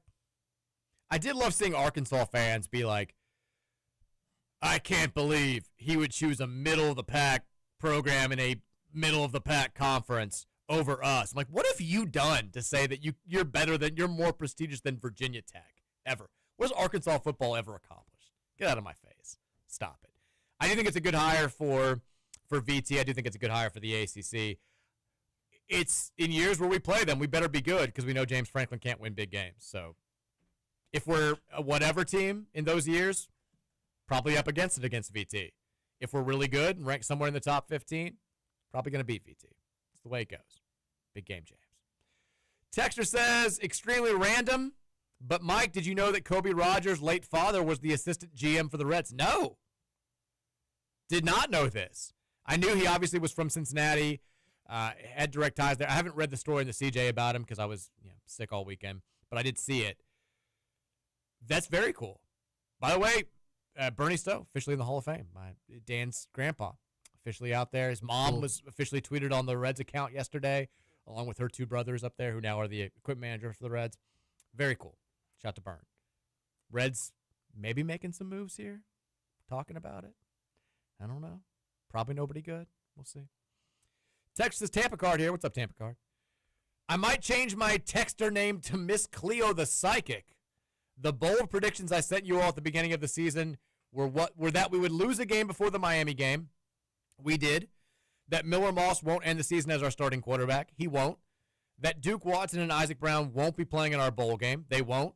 And that we beat Kentucky by 4 TDs. The last one is the one that I'm the most nervous about now. I think you're probably right about all the other ones. I mean, do we think we see Isaac at any point this season? No. I don't either. And I think Miller starts every game. The last 2 games. I mean, if he starts this game on Saturday, even if we lose and he doesn't play like the worst football game ever played, I feel like at that point you just expect him to start against Kentucky. But we'll see. Would love to beat Kentucky by 4 TDs. It's kind of hard to see that happening right now. I mean, they're playing better football than we are at this point. They are. They housed Tennessee Tech, blew out Florida. I still don't think they're a good team, but hell, their season's definitely on an upward trajectory, and our season's never been lower. Someone's got to answer that doorbell. Texas says, happy that you're getting back to normal, Mike. I appreciate it. That whole football game was just a metaphor for what it felt like to get grooved all last week. How was the grooving yesterday? Didn't have any. No grooving? It looks like there's no grooving today either. Got about 30 texts yesterday, though. So nice. Not the same rate, but no grooving yesterday. No grooving? Okay. We have a quarterback that can't throw the ball and a coach that outthinks himself over and over again. Why not take a timeout with 50 seconds left in the first? Agreed. Why pull Ranvier because of some bad blocking on an extra point and a bad snap on a field goal? Agreed. Why throw 8-yard curls in the final drive? Agreed. Truly inexplicable stuff. Agreed. Curls the only throw they're confident in. Say what? That curl is the only throw they're confident in. Hey, I mean, he made maybe the best throw of his season on the pass to Chris Bell. Shout out to Antonio Meeks giving us a chance there. Yeah, I mean, which, again, I was like super out of it, super sick. The whole time I was thinking they had the down distance wrong because they'd called we had the personal foul. I thought that the personal foul would happen on second down, and so that it should have been 2nd and 17, And then they're saying it's 3rd and 17. I was like, what the hell? It's like, again, I'm in a fever days, but I didn't realize the importance of it at that time. Yeah. That he basically single-handedly got us into field goal range. Which, I thought he won us the game at that moment. well, I mean, the fact that we got moved back, they gave us the game 2 different times, and both times we moved way backwards and made it immensely harder on ourselves. And we did the same thing against Cal the week before. Yeah. The personal foul penalties are just, I mean, it's like good programs with great cultures don't have those things happen in key games in mid-November. And we had them happen 2 weeks in a row, and you can directly point to them as huge contributing factors in 2 narrow losses. It's absurd. Absolutely absurd. Texture says, already chatter that Louisville will be going back to the portal for next year's QB. The staff may like Deuce Adams, just not as much as every other quarterback in the country. If they go portaling again for a quarterback, Deuce is gone, right? yeah, I mean, that to me says that Deuce is never getting the ball here. I'm not saying he can't get better. I'm not saying that he's a finished product at age 20 in his second season of college football.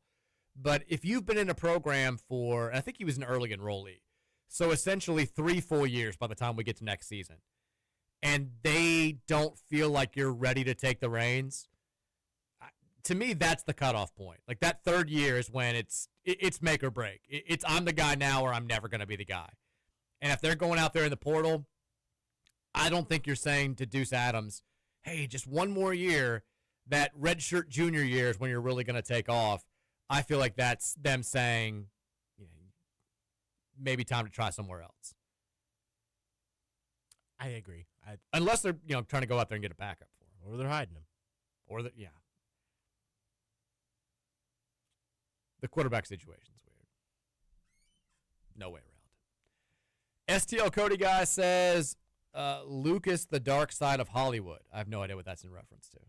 Do you know? Mm-mm. I don't know. Texas Pat Kelsey's lover here. not Pat Kelsey's lover here. Miller Moss should slam his bleeps in a door every practice because nothing else seems to help this whiny, emotional baby. I'd rather have Ray Charles throw the ball for us.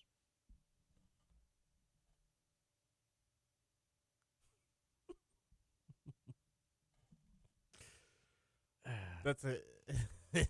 By the way, I'm sure you guys touched on it yesterday, but we both alluded to the fact that if the first drive didn't go well, there's probably going to be some boo birds out there. I did not expect the fact that there would be boo birds during intros. Yeah. During and people heckling him during card march. Like I didn't think that would happen. I've always said I'm not going to tell people how to fan. I don't understand how people think that that's productive. I think it's silly. I know that he didn't play well. It is a free country, all that good stuff. But yeah, it clearly didn't help because he didn't. It's not like he went out there and played a good game after hearing himself get booed during the starting lineups. But I guess it is what it is at this point. Texas, well, it's official. This is Scoot Tater. I can't go to another football game again. I've been to 3 losses in a row. F word. I didn't go to this one. You can't put this on me. So it's Scoot Tater's fault. Texas, when we missed the first kick, I told my buddy that we're going to get a stop and get the ball back and kick a 48-yard field goal and miss again. I was 2 yards off. What a wild thing to predict. I mean, when you missed the first, was you talking about the extra point? You said we're going to, I think you mean the first field goal. I get what you're saying now. Well, yeah. Gave us the game and we didn't take it. They gave us the game like 50 times and we didn't take it. I mean, Clemson, that was the most frustrating thing, is watching this Clemson team that has been a parade of errors all season long. They were the exact same team. It's not like, Clemson turned a corner and they went out there and they looked great and they weren't. They made all the same little stupid mistakes they've been making all season. We just weren't good enough to take any advantage at all on our home field in a game that meant more to us than it meant to them. That's embarrassing. Absolutely embarrassing.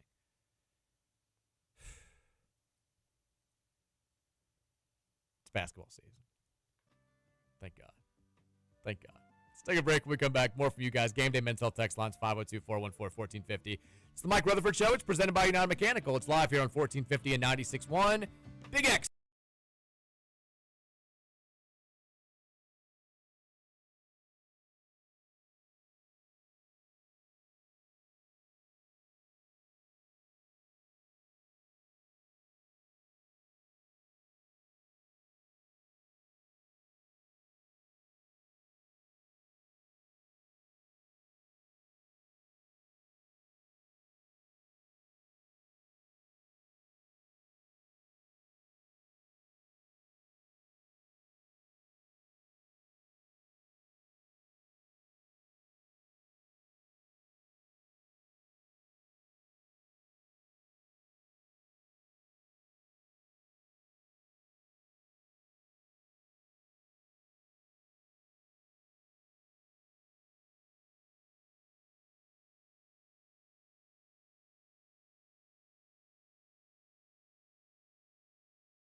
Been doing to me.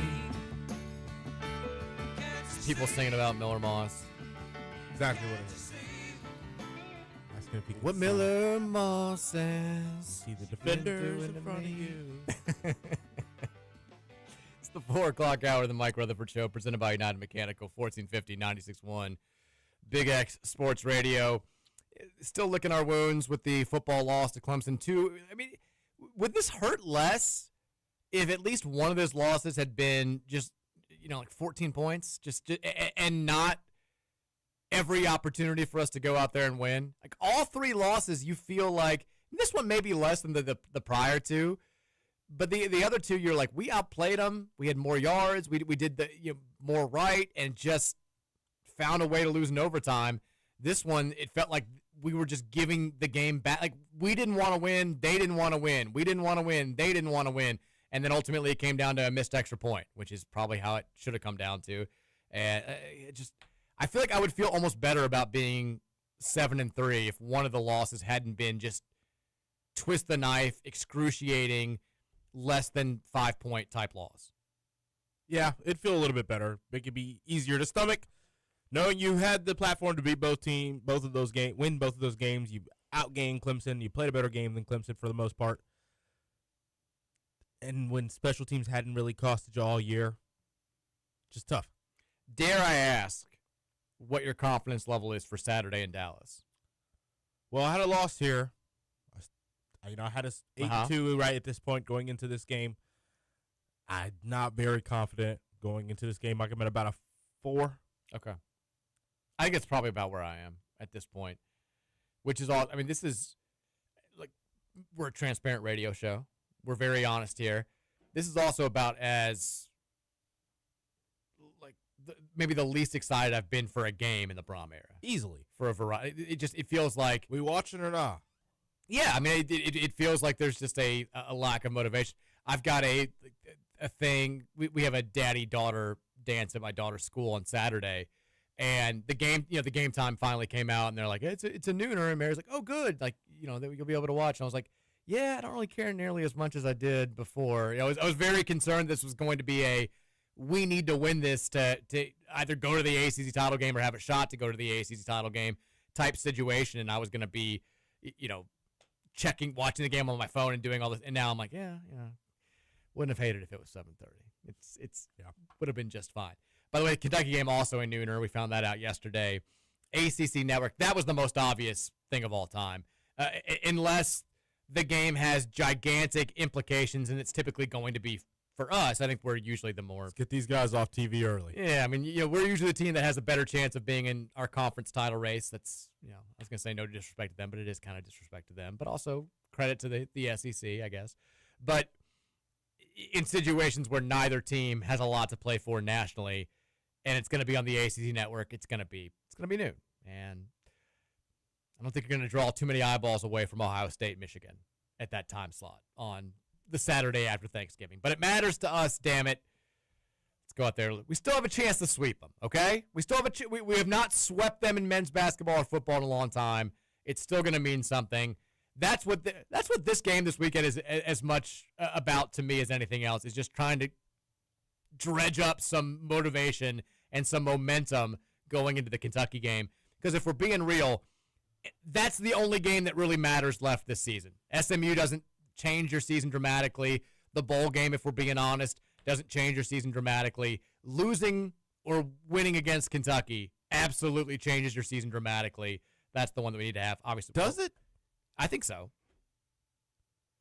Are you less mad if we're? That's the one weird part about this basketball game being early, Mike, and the fact that neither one of these teams are actually really playing for anything other than. Yeah, but I mean, you can't say that you feel the exact same about a football season if it ends with a loss to Kentucky at home. No, I guess not. But at the same time, it's the Kentucky game. Losing this game when the win wouldn't do anything for us.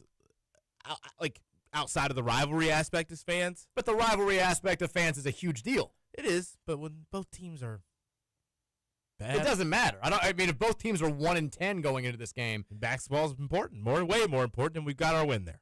Yeah, but it's you can't. You tried to act like the basketball game didn't matter a few weeks ago. You were like, I don't even care much about it. Quad 1 opportunity was more important there. That was the priority there.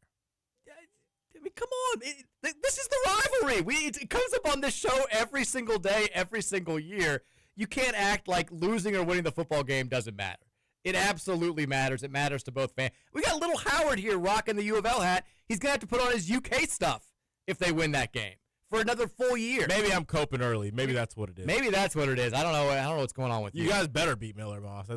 It doesn't, winning the football game, I'm not going to act like it cures all the feelings of ill from the 3 conference losses or 4 conference losses if we lose this weekend, but it's still winning the rivalry game. It's still It's one of those boxes that you have to check every single season if you're a coach on either side, if you're a fan on either side. Everybody talks about it. It's the biggest thing left this season. And if you want to make the case that it's the only real big thing left this season, I ain't going to fight you on it. 502-414-1450 is the Game Day Men's Health text line. We've got some decent college basketball. Did you watch any college hoops over the weekend? A little bit, yeah. I watched, Saturday night. I didn't want to think about football after our loss. I watched the entirety of BYU versus UConn. I mean, two really good teams. DeBonsa played really well. I still came away. I was like, these are two very talented offensive teams. I think we're more talented offensively. It feels weird saying that because I feel like we've been stuck in this rut of watching the rest of the country and being like, man, I'd kill to look like those guys, or I'd kill to have a couple of those guys. Even last year, there were many times where I think we all love that team. We always will love that team. But there were some times where you would watch, Florida and Auburn play an SEC game, and you're like, we'd be up against those dudes. And I don't think you're going to have that feeling this year. I'm not saying we're going to go undefeated or anything like that, but I think we've got a team that would have a fighting chance against any other team in college basketball this season. And watching a little bit of the action this weekend I watched reinforced DeBonsa, Mike, there's something about him that I don't like. And I can't really figure out what it is. I mean, personally or his game? Oh, his game. Okay. Fully basketball. And I'm not really sure what it is because it's not like he has a apparent weakness out there. There's just something. There's something. I need to watch a little bit more and figure out what it is. He looked pretty good to me. He can do what he wants out there because he's a 6'9" athletic freak. But besides that, though, the shots, like, I don't know. There's a couple just things he's doing out there that I'm going to have to critique a little bit and figure out if it's going to equate to elite level play later on down the line for him. I think BYU's good. I don't know if they're going to get there to where they are national title good. Now, they didn't have the Hayes kid who had gotten the DUI. We'll see if they ever get that kid back, or Davis.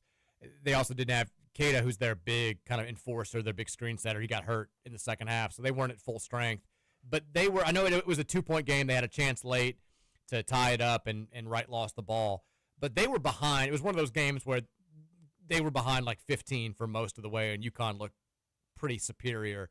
And then DeBonsa went nuts. UConn got a little bit of, we're trying to deflate the ball and take time off the clock earlier than they needed to, and the game got tight late. I think UConn's more of a finished product. I think BYU will get better, but I mean, if they played today, I think we'd have a chance against either one of those teams, which feels good to be able to say. Tonight, Champions Classic, Michigan State, Kentucky is the opener at 6:30, and then Duke, Kansas is the nightcap at 9 o'clock. Lost a little bit of luster. Darren Peterson's not going to play for Kansas. I was previewing this game a little bit earlier today, and I was looking at it. I'm like, I don't know what Kansas does without Peterson in this game.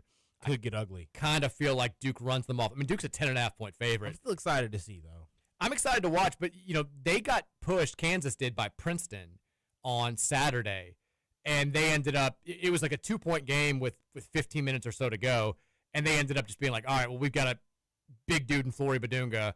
We're just going to throw him the ball, and they've got nothing. So Badunga ended up scoring like 28 points and was 10 of 11 from the field. Trey White also just kept getting to the free throw line because he's bigger than all the Princeton guys. You can't really do that against Duke, and their guards have not been very good this year, so we'll see.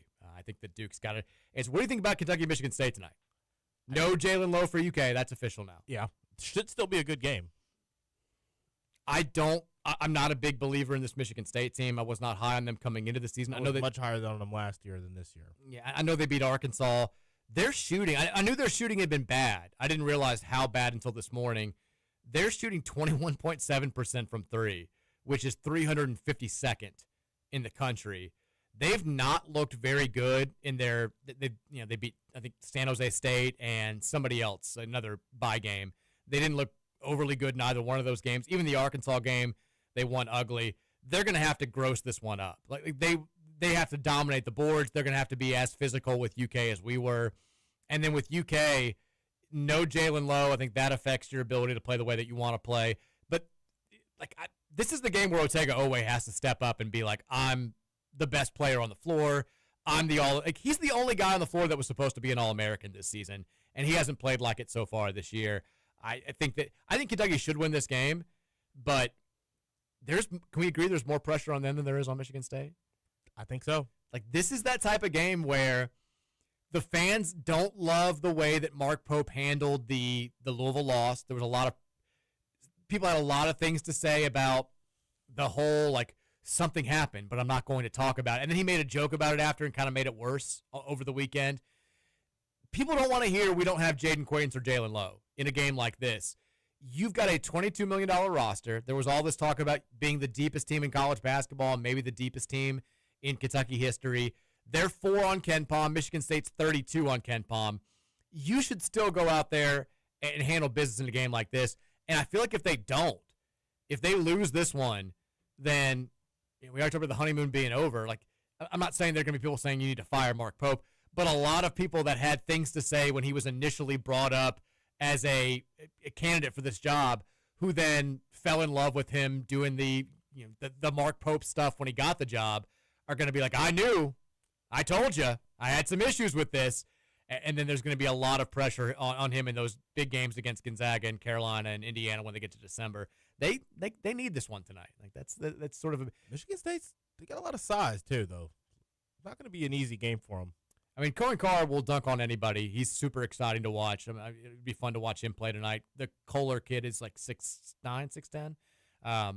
He can play, but like, they're just Not a lot of skill. Ugly basketball, but that's kind of the Tom Izzo way. If they hold Kentucky to under 80, I think that's the number. They've held all of their opponents they've played so far this season under 70. They can't do that to UK, but I think they can hold them under 80, and if they hold them under 80, they got a shot. If it's over 80, they're cooked. Ain't no way they're scoring I agree. in the 80s. 502-414-1450 is the Game Day Men's Health text line. Texter says, punching tickets, and has a link to his pick. Five pick parlay last night. Cowboys spread, CeeDee Lamb anytime TD score. George Pickens 50-plus receiving yards. CeeDee Lamb 60-plus receiving yards. Dak Prescott 240-plus passing yards. $5 bet paid him $45. Bam. Looks like they grabbed some plays off of the Ticket Punchers parlay that they posted yesterday. So you guys were punching tickets last night? Yes. Nice.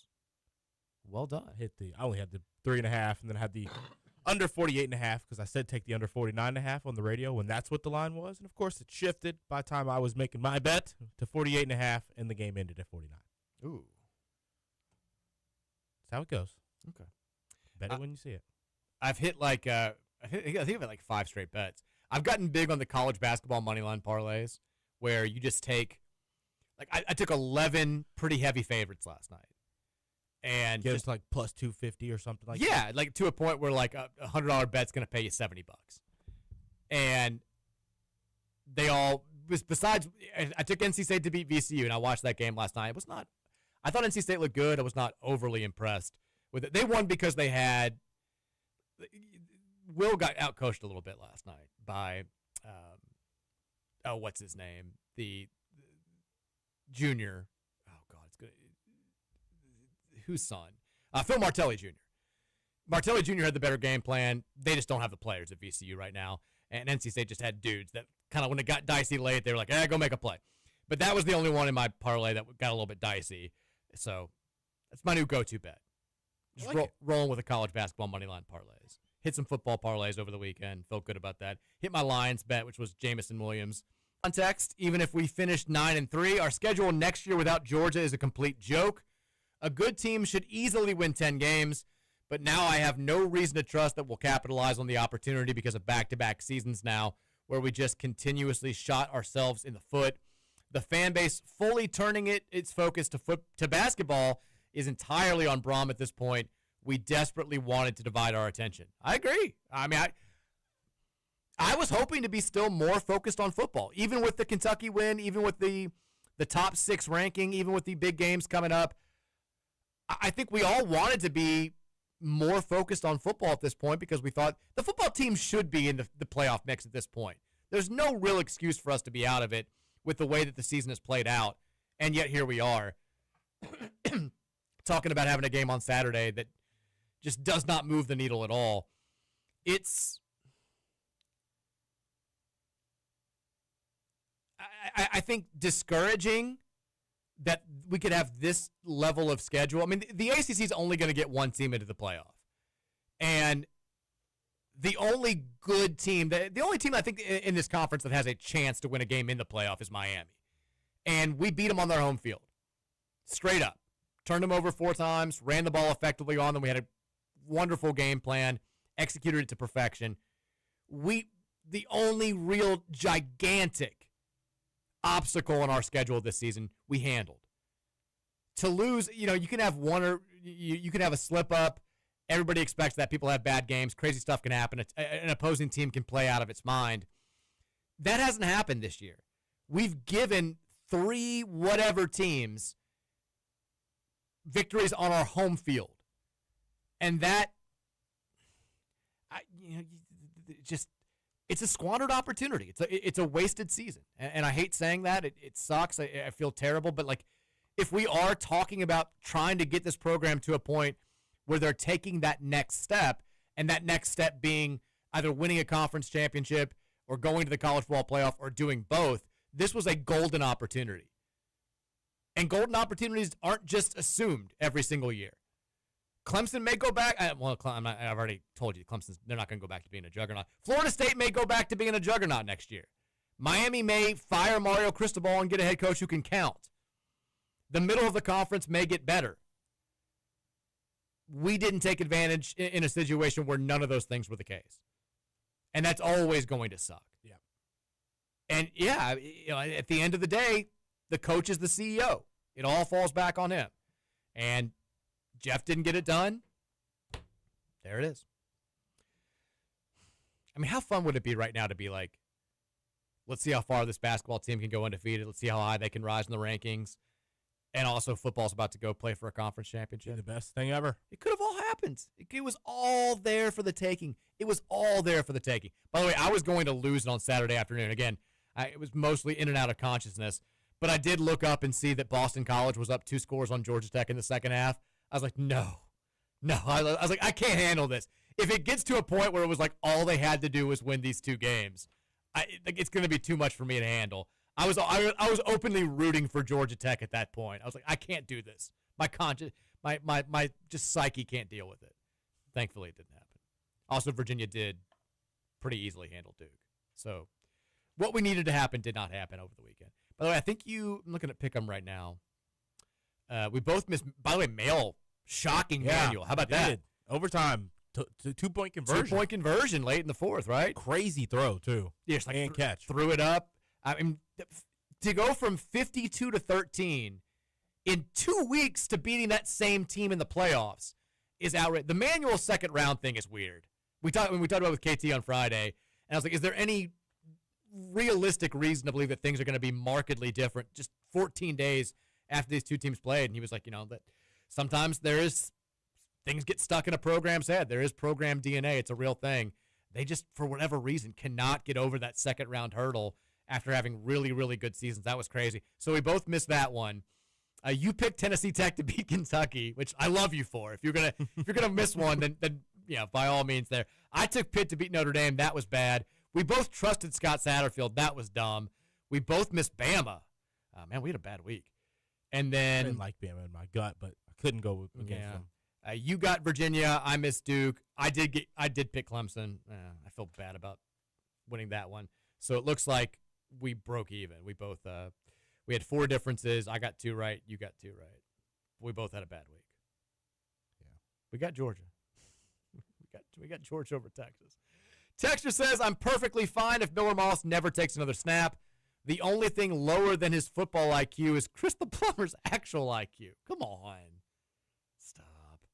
Boxcar Bob says, with Louisville officially signing a former G League player, we have once again taken our spot back atop the "this is what's wrong with college athletics" totem pole. The horror.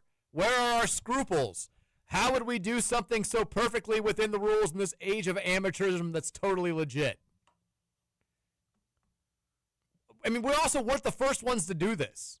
This is the WikiLeaks thing all over again, where like Army had done it first, and then Virginia Tech did it, and I think like Duke did it, and then we did it, and people are like, Louisville?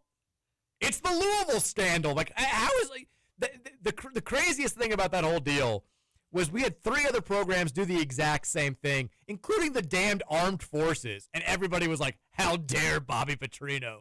Oh my God, they've got to fire Jurich now. It's another Louisville scandal." I'm like, the friggin' Army took the plays. I think you're dumb if you don't take the plays. Yeah. Absolutely dumb.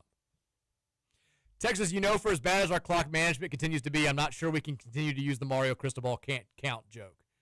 Oh, that's true. I mean, we're one. I feel like Jeff knows, though. He's counting and not deciding to do anything. I hope not. I think I think Greg's telling him what to do. We're blaming Greg for this, and he's just listening. If we ever ran the ball in a situation where all we needed to do was take a knee to win, then it's done for good. Because that's how Miami lost a game 2 years ago. Was that thing? It was Don Chaney fumbled against Georgia Tech. All they needed to do was take a knee. They ran a play. He fumbled. Tech got the ball and scored, and they lost the game. And that kind of wrecked Miami's entire season. Ugh. So how we said we're going to be like go ACC this year because the Didn't SEC work out too well. Well, no, I mean, so the SEC did the thing all year where they were just politicking and doing all the stuff and making all these just ridiculous claims. And I was like, I hate this. They've put me in a position where I've got to actively root for the overall conference because it benefits us directly. And I tried. I've been rooting for the ACC all year. I've been calling out the hypocrisies of some of the rankings that are out there. I can't find myself. I can't get myself to go to war for Miami. I can't do. This is the new battle.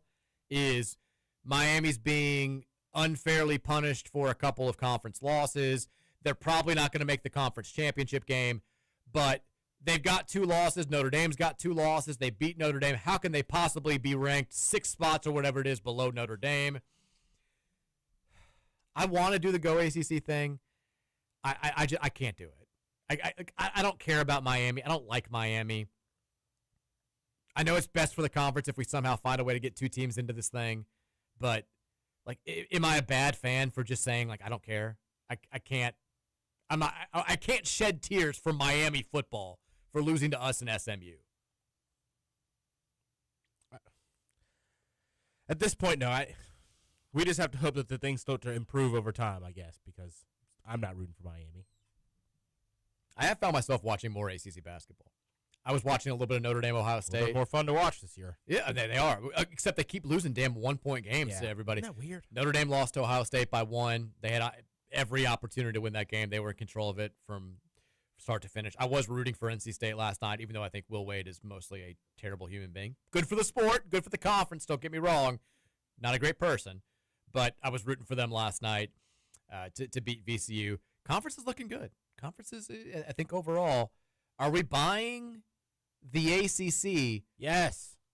Just in general, you're buying the ACC. I am. Everybody's getting a little bit better. Syracuse getting better. Syracuse does look good. Florida State better than Pitt. Pitt stinks. Pitt does stink. The only team we're not buying is Boston College. Poor old Grant's like, although they beat Temple on the road this weekend, which is not a terrible win. I caught a little bit of this weekend.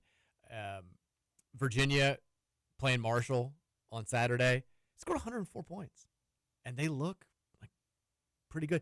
The other guy whose name I can't pronounce, the DeRitter kid, like that kid's really good. There are some European hoopers in the ACC. Like we kind of started it, going out there and getting Sananafru.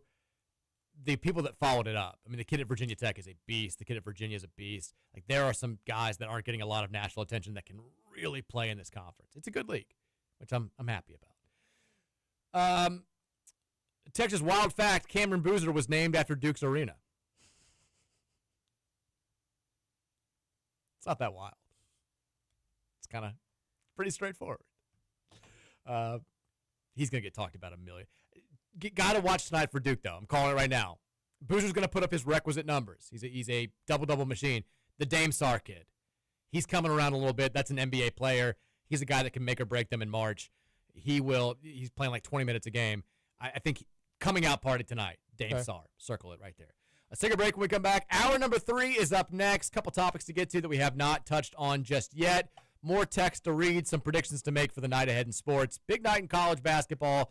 We'll talk a little bit more about it in the final hour, and then we'll hand things off to the ticket punchers. It's the Mike Rutherford Show, presented by United Mechanical and Nexus Plus, 1450 96.1 Big X Sports Radio. Hey there, New Albany.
It's hour number 3 here, the Tuesday edition of the Mike Rutherford Show, presented by United Mechanical, 1450 96.1 Big X Sports Radio. Roman Kelly in the house as well. Give him a follow on Twitter at Romy Bean.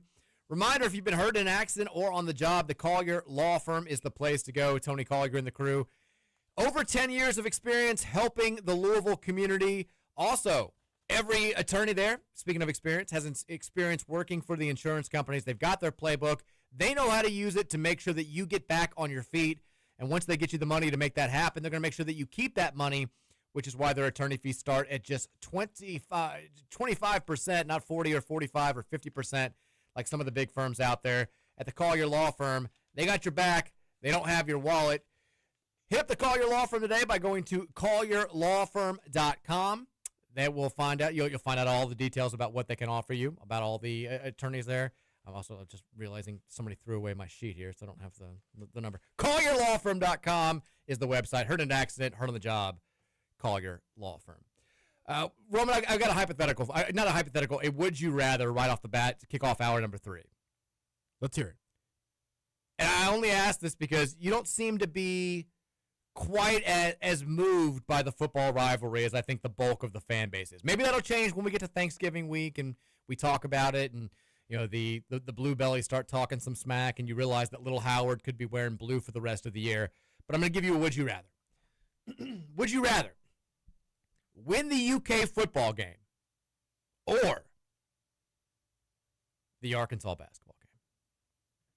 Arkansas basketball game. I knew you were going to say this. I'm sorry.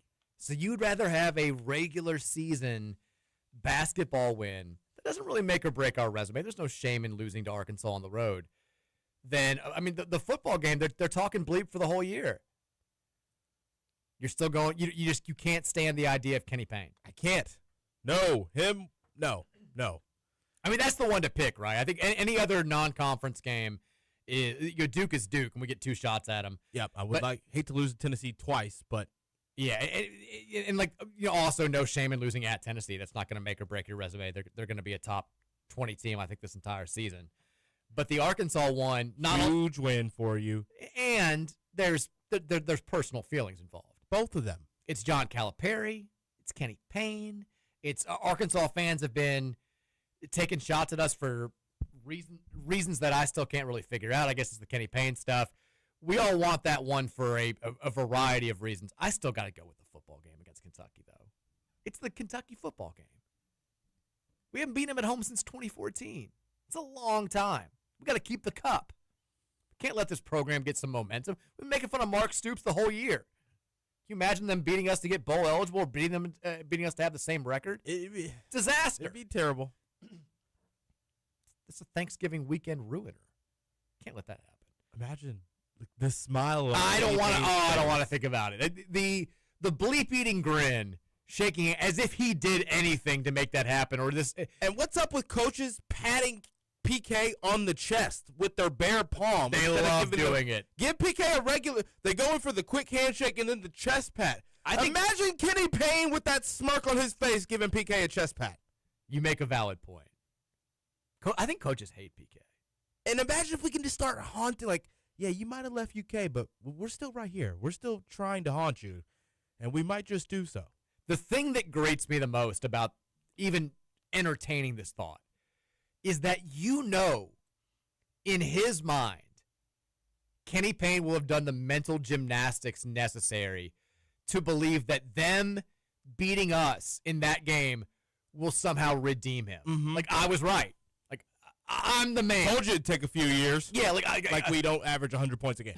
I'm the guy, and I just showed them that I had what it took. There was just stuff going on. I didn't get the support that I needed over there.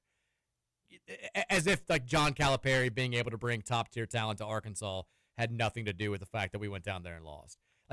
Just knowing that he would believe that in his heart of hearts and have no self-awareness, because he never has, would drive me insane. Also, I know I'm a little bit higher on them than where you go see them listed in a lot of places right now, but I'm not higher on Arkansas. That's my other thing, too. If you can beat a roster that's built like that this early in the season, I feel really good about your chances against a lot of teams going forward. Sure. I think it's not a great matchup for us, but I'm not that big on Arkansas to begin with. I had them ranked a lot lower than everybody to start the year.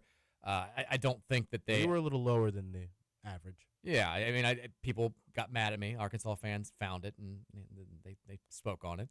But I do think that they have a lot of talent. I think they've got good size and athleticism. I think they've got the right combination of players that can give a team like us trouble. So would love to win that game for a number of reasons. But, yeah, the biggest is it boils down to John Calipari had our number here. It was annoying. He was obnoxious. And then the Kenny Payne thing. We need to win that game. But if you're asking me to choose one or the other, I'm going football. That's a tough one. That's the only one. It is. I would sacrifice, without doubt, pretty much any other non-conference game that's left on the schedule besides that one. Don't get me wrong. Tennessee would be a huge win. Want it, but it's the Kentucky football game. It just those two games just matter so much, and they just drive the conversation around here. They don't even want to play the game anymore, Mike. Do they not? No. I think they want to play the game. Who beat them one last time? You know they're going Yeah. to try to get out of Whatever. this. Couple of announcements out there. Ryan Conwell and Michael Brown Jr. have both been named to the John Wooden preseason watch list. I don't know how you can have a preseason watch list when the season's been on for 2 weeks, but these watch lists don't seem to make any sense anyway. Both those guys are among the 50 players that are on the watch list. Feels pretty good to have two guys on a list like this. Speaking of a list, on the women's side, Laura Ziegler for the women's basketball team has been named to that list as well, the John Wooden preseason watch list. She's been phenomenal through the first 4 games of the season here at U of L, averaging a double-double, 14.5 points. Double machine, literally. She is. 11.3 rebounds per game. Was great against UConn, 16 points and 18 rebounds in that game. The 18 rebounds, most by any player in women's college basketball this season against a top 10 opponent.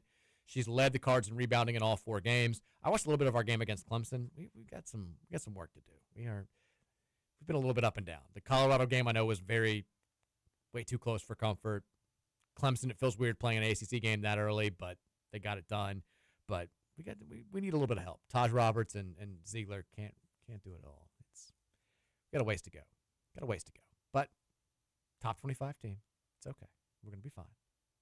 Jeff always gets the best out of his squad. He does. He'll make it happen. We mentioned Louisville's added London Johnson. Bucket getter. People are now starting to react to the Pat Kelsey quote too. I genuinely think that the rest of the college basketball world, I think fans haven't developed a real disdain for Pat Kelsey outside of UK fans who now, anytime Kelsey gets mentioned on my Twitter, I just get 75 UK fans. They just don't know how to handle losses to us. They cannot handle it all, just going off on Kelsey. I think the average college basketball fan kind of likes Kelsey, but other coaches, other programs, he's rubbing a lot of people the wrong way. Do we kind of like this? Yes. I kind of like it too. I feel like this is a good thing. I mean, people didn't exactly love Rick Pitino. They respected him. They didn't love him. I think Kelsey. They're just mad. They're jealous. They got all that money over there at Louisville, and they're shooting all those threes. We don't have all that money. We are shooting all those threes. I think people don't like the fact that Pat Kelsey's going out there and he's Kelsey doesn't give a damn. I think there are some coaches out there that wouldn't have touched London Johnson if they knew that Tom Izzo and Dan Hurley and these guys are going to speak publicly and kind of admonish you. That's scared. I don't think Kelsey cares. I think he can give 2 bleeps what people think about him, and I love that about him. I think that's fantastic. Very, very cool. But he's not afraid to go out there and shake it up, and I think that's. He needs to start getting the pat in on the other opposing coach's chest before they can do it. Kind of like how people, don't even go. Just go for the straight pat. Don't even shake their hand. Pat and then shake their hand after. So Trump always does the aggressive handshake where he pulls the guy in. Yeah. And then world leaders started preemptively going in and doing it to him. Kelsey needs the same type of course correction. That's what you're saying. I mean, the Bill Self one was demeaning, where he was the second smack was it was like a flare chop. He was going I bet there was a welt on Pat's chest after that. He smacked the hell out of him. I did not like that. Didn't like it either. There's some stuff going on. There's some built-up animosity towards Pat Kelsey festering out there in the college basketball world. The Ohio coach did it too. I mean, Jeff Bowles is a good coach. Beat Virginia in the NCAA tournament a few years ago. Has had some really good Ohio teams. I don't think you're really in a position to do that, Jeff. He's the coach of Louisville. Treat him as such. Come on. Gross. That offense had some sets. He's a good coach. That's a good program. Created some open looks at the rim. No question about it. By the way, women's soccer team left for Durham today. They were, after advancing in the NCAA tournament, again, the big win over Kentucky, surviving, advancing in PKs. I mean, why don't we go on a little bit of a run here? We love sports that don't have a ton of attention. Volleyball wasn't getting a ton of attention 6 years ago or 5 years ago. I guess was it 2020? No, it's 2019. It was 6 years ago. Then they knocked off Texas in the Sweet 16 on their home floor. First team to beat Texas on their home floor in a regional semifinal in a billion years. And everyone kind of started following the volleyball program. I think it's helped with season tickets, and we've been locked into volleyball ever since. We had men's soccer having that crazy season where they went to the national title game. You need that first run to lock this fan base in. And Louisville's going to play Kansas this weekend. Thursday night, I should say, at 4 o'clock. We'll be on the air during the game, which will be a lot of fun. if they can win that one and then make a run to like the Elite Eight and see what happens, like that would be a nice little added bonus for the holiday season around here to have women's soccer potentially playing deep in the NCAA tournament, maybe making a run at a national title. Let's go. By the way, all 9 ACC teams that made the NCAA tournament advanced out of the first round, which is kind of wild. We could play one of them in the Sweet 16, 2-seed Duke, who knocked us out of the ACC tournament. They will, if we beat Kansas, we'll play the winner of them versus 7-seeded UCF. Also hate UCF, so love beating them in anything. Game Day men's health text lines 502-414-1450. Let's get back to you guys because we have a lot of text to get to. I want to make sure that we leave nobody hanging. Let's go. Texture says, Cooper and Nick Kaler are studs and are going to get a bag from actual playoff contenders in the offseason. See James Turner and Mark Vassett. The game was on Jeff and his gross offense, not the kickers. I agree with that. I mean, kickers could have, obviously, would like to have made one of those kicks, but high snap, bad blocking led to, I think, the first 2 misses, and then putting Keller in that situation I thought was coaching malpractice. I thought it was, I still couldn't believe, like I said, I was sick. I thought I was like a fever dream. I thought I was seeing things when they were running him out onto the field. Texas says Jeff is coaching like he's panicking. He is. Like, that's the weird thing. I don't know if he's the pressure of coaching at home. He's talked about it before, how he wants to win so badly. It's like he's coaching like he's about to get fired if he loses every game, any game. Like the overthinking that it took to make half the decisions that he made on Friday night, just made no sense. He looks like a rattled, quarterback who's seeing ghosts out there. He's tipped to, he's Miller Moss at the slightest hint of pressure. Continuing the text. And at the same time, he's hard-headed as hell with the quarterback situation. He's the sole reason the season has gone to hell, and he owes us fans his best the rest of the season. If he continues down this road, I don't think he's the guy. Quick to pull any player in any other position if they're not getting the job done. Yeah, a lot of people have made this point where, he'll change kickers, he'll change running backs after a fumble, but he won't change quarterbacks after mistakes. I get it. I think it's a little bit different with the quarterback position just because it's such a rhythm spot and, you're touching the ball on every play. 3 games in a row, Mike. Yeah, I'm not disagreeing with you. I'm surprised we haven't seen anything change. I mean, we came out in the I formation the second half. We ran a trick play when things weren't going well. But as far as like having the same basic game plan and not going with anything different at that specific position at all, I'm a little bit surprised when the play has basically been the same for 3 straight weeks. I mean, hell, it's been the same the whole season. This has been. We've been happy after 1 game this year. EKU doesn't count. People thought we played poorly against Bowling Green. People definitely thought we played poorly against James Madison. We were thrilled that we found a way to win against Pitt, but we didn't think we played well. Obviously, after all 3 losses, nobody's been happy. The Miami game is the only time that this fan base has collectively been like, hell yeah. Overwhelming, unbridled enthusiasm. All is right with the world. Jeff is God. The team is great. Everything's hunky-dory. We've played 9 other games this season. After every single one of them, the fan base has been like, I don't. Like, this has been the weirdest team that I can ever remember following. People have hated them from day one, even though they started this year 7-1 and got ranked as high as number 15 in the country. It's just been, I can't remember another season like this one. Texter says, this is Dave, teacher from Jeffersonville.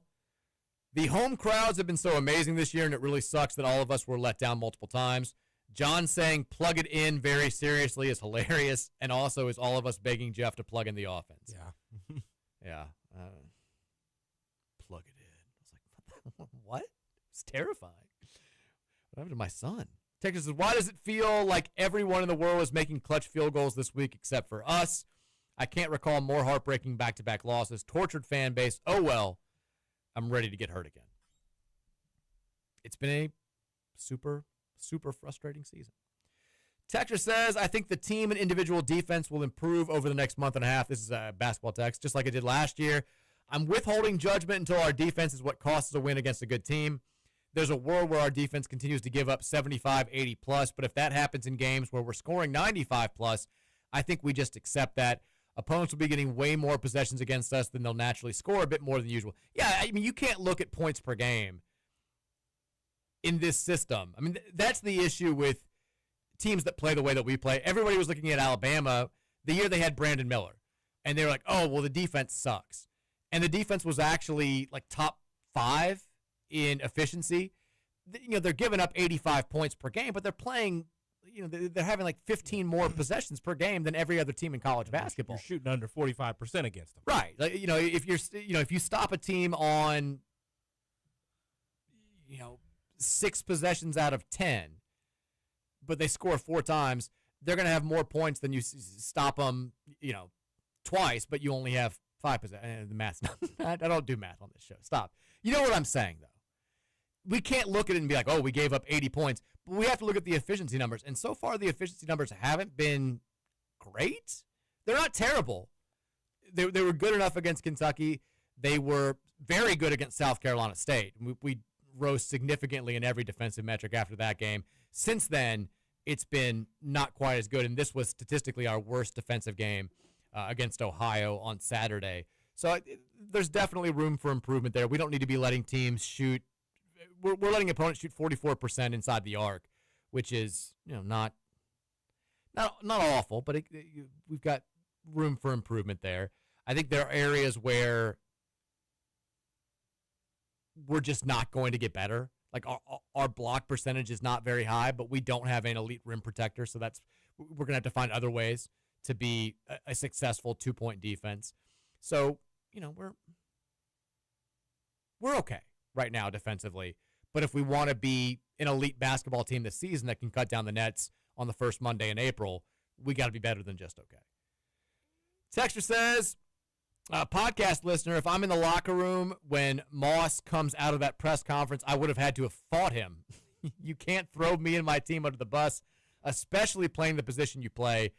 We might have a remember the Titans situation. Someone might miss a block. Starting him should be out of the question. That's the thing.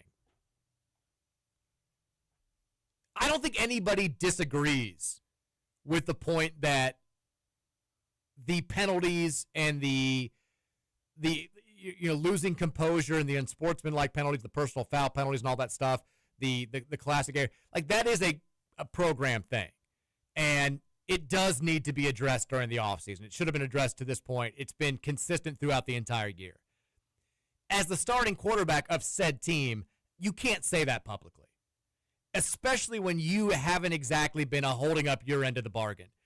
Who picked up the personal foul penalty on the last drive? Again, I was Lance Robinson. Thank you. If I'm Lance Robinson, I know he's right. I'm sure I've heard it from the coaches, but that's who I want to hear that from. I don't want to hear it from the guy who's going out there and tossing for $180 every game and missing open guys and sacked when not running. Be getting sacked. It's not exactly a motivational tool for me to go out there and put my body on the line, sacrifice myself to keep you clean in the pocket. So he's got to understand it. He's been a leader of a team before. Like, that's not the type of quote that a leader makes. If you are going to make it, you better be somebody that can go out there and win a game by yourself. Like, you need to be Tom Brady out there making those types of quotes. When you've earned that right, then you can call out your offensive lineman for making a silly mistake at a silly time. But yeah, I mean, if I'm an offensive lineman who's made a bad mistake and my quarterback is saying like, yeah, it's a cultural thing, it's a program thing, it's ridiculous. Like, I'm like, okay, F you, buddy. Go to bat for me. Or just don't say anything at all. Yeah. Texter says, congrats to Tyler on the shucking. Did you see Tyler Shuck's going to be a dad? I did, yeah. Congrats to him. What a year for Tyler Shuck, man. Great year. You come to Louisville, you get married, his wife is awesome, very attractive, good for you. He turns himself into a top 40 NFL draft pick, becomes an NFL starting quarterback, becomes a dad. This is what Louisville can do if you handle it the right way. NFL winning quarterback, Mike. Don't forget that part. Did they win again this week? No, but he's won a game. Yeah. We run a bye. Okay, I was gonna say I didn't think I saw them play. Won an NFL game. Not a lot of guys that can say they've done that. 1-0 as the starter, undefeated as a starter. Yeah, undefeated as a starter, and now a dad. Congrats to Tyler. That's very, very cool, very awesome. A guy that handled everything about this place No, very well while he was no, here. Rams beat us. When he started? He started in that game, Oh. first game. I thought, for some reason, I was thinking last week was his first start. Okay. No shame in losing to Matt Stafford and the Rams. They're very good. Texture says, Miller Tile here. What's up, Miller Tile?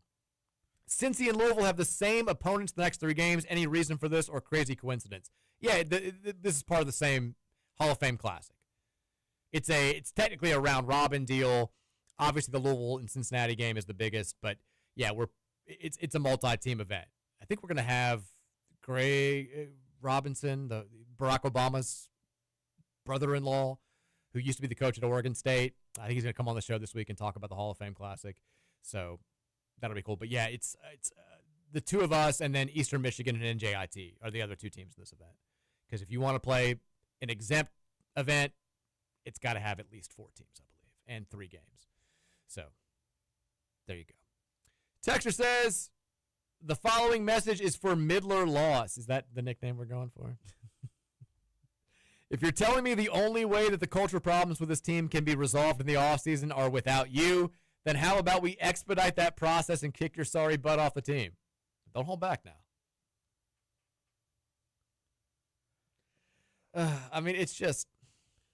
You mean I almost feel bad at this point, even though I'm a culprit of a lot of the negatives being said. Obviously, he's still a young guy who's about to have his senior day or whatever, and Oh God, I didn't even think about that. He's gonna have to come out. yeah, Mike, and They're that's gonna not announce be him to pretty. the crowd before he's gonna come out with the family. I mean, surely got people won't boo him. Well, I say that they probably will. It kind of depends on how this week goes. That sucks. Maybe he'll just decline. And don't you go back into the locker room after that? Like, Yeah. that's- Yeah, How do you even get your head right if you get booed in that moment? with your family running out on the field with you. Yeah, that would be. I would hope our They're not going to boo the Angels, though. now right? well, I mean, they might boo the Angels. That ceremony happens like 45 minutes before the game, so a lot of times you have. It's just kind of the diehards that are in there. less fans. But there'll be people that go there specifically to boo Miller Mall. I found that out. That I was shocked at the number of fans who, you had that guy that was, heckling Miller Moss as he was talking to his mom and then yelling at Jeff to bench him before the game. And it's just like, I don't think that's normal. Crazy stuff. It's great. It's insane behavior. And there were a number of fans who were like, good. Like you should be doing that. Let's go. Not at Miller and his mom. I mean, at Jeff, I'm not gonna tell you not to do that to the coach when you have your opinions on the coaching. But I mean, like a that, player though, like you're not gonna. it leads me to believe that there will be people that show up early to the game just specifically to boo Miller Moss on his senior day, which is insane. It's terrible. Don't do that. Please don't do that. Especially if he's the starting quarterback against Kentucky, I'm assuming you want us to go out there and beat Kentucky. I don't think that your boos are going to be the motivational fuel that he needs to go out there and win that game. Yeah, I just. If I thought it would help, then I'd be like, hell yeah, boo away. Maybe that's what he needs. It's clearly not helping him. So maybe just keep it quiet. Texas, I would go to war for Pat Kelsey. I would too. Pat gets it. He gets us. He's saying all the right things. He's making all the right moves. He's doing all the right dances right now. Texture says, what's up, guys? For the first time in many years, I'm okay with actually looking forward to watching Kentucky play tonight. If they win, it helps our resume. If they lose, we get to taste their tears. But I don't feel afraid of any team now, and I'm able to sit back and watch the Big East teams play. Big teams play. Big teams play, thank you. Feeling relaxed and knowing we could have a great chance of beating anyone. Go Cards. Yeah, I mean. Yeah, I've kind of felt that way too. Like last year, there was a bit. You watched Auburn. It was only Auburn, actually, if I'm being honest, that gave me the thoughts every time I watched them. Like, yeah, we couldn't. There's no aspect of our roster could look anything like this. Yeah, I said the same. I don't think you were listening to me. It's okay. I said the exact same thing last hour. I was like, there were, as much as we loved last year's team, there were times. Well, Did you mention Auburn? I said I was watching like an Auburn Florida game, and I'd be like, I don't really want it with either one of these teams. But Or did you say Florida? this year, like I watched Houston, Auburn a little bit over the weekend. I also watched Houston play Towson a couple weeks ago. I've seen Duke, seen Gonzaga. It's the opposite feelings now. I mean, there are a lot of teams where I'm like, oh, I'd like to see them. Run them off the floor. They're like playing like this against us. They're Not Arkansas, though. I'm fine with Arkansas. I want to see how that game goes. I think it'll be a good game. I'm really interested in the Tennessee game. Tennessee is another one where I'm like, I can't really tell. I mean, as of right now on Ken Palm, that's our only loss before late January. He has us going 24-7 overall is our projected record, but he only has 2 straight losses when it comes. He does the averages thing where if you project 2 losses, but a bunch of games are projected as narrow wins, the law of averages says you're probably going to lose like 3 or 4 of those types of games. But as of right now, he only has us as an underdog in 2 games the rest of the season, at Tennessee and at Duke on January 26th. So, yeah, I want to see Tennessee play somebody with a pulse, which I don't think is going to happen until Thanksgiving week. Yeah. They play somebody good in that the classic in Vegas. They play Rutgers first. I know this because I just landed. Houston. They play Houston right after the Rutgers game. That'll be a good one. I think they play a couple of other teams that are good the rest of that month. But as of right now, they're 4-0 with 4 wins over virtually nobody. Oh, we got to go to break. Sorry. 5 o'clock hours up next. Keep it locked right here. Rutherford Show. Big X. Early morning wake-up call on Big X Sports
o'clock hour here, the Mike Rutherford Show, presented by United Mechanical and Nexus Plus.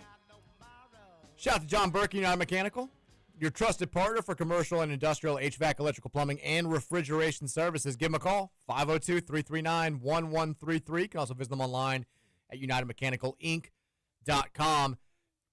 Kind of a quiet, big night in sports ahead. A lot of good stuff to watch. We mentioned the Champions Classic tonight, doubleheader, always two of the most watched college basketball regular season games on ESPN. There's some other decent college basketball games tonight. We've got a international friendly, soccer, Uruguay at United States, coming to you from Raymond James Stadium in Tampa, 7 o'clock on TNT. You've got NBA basketball on NBC tonight, Roman. Grizz, Spurs, Wemby doing his Wemby's thing. out.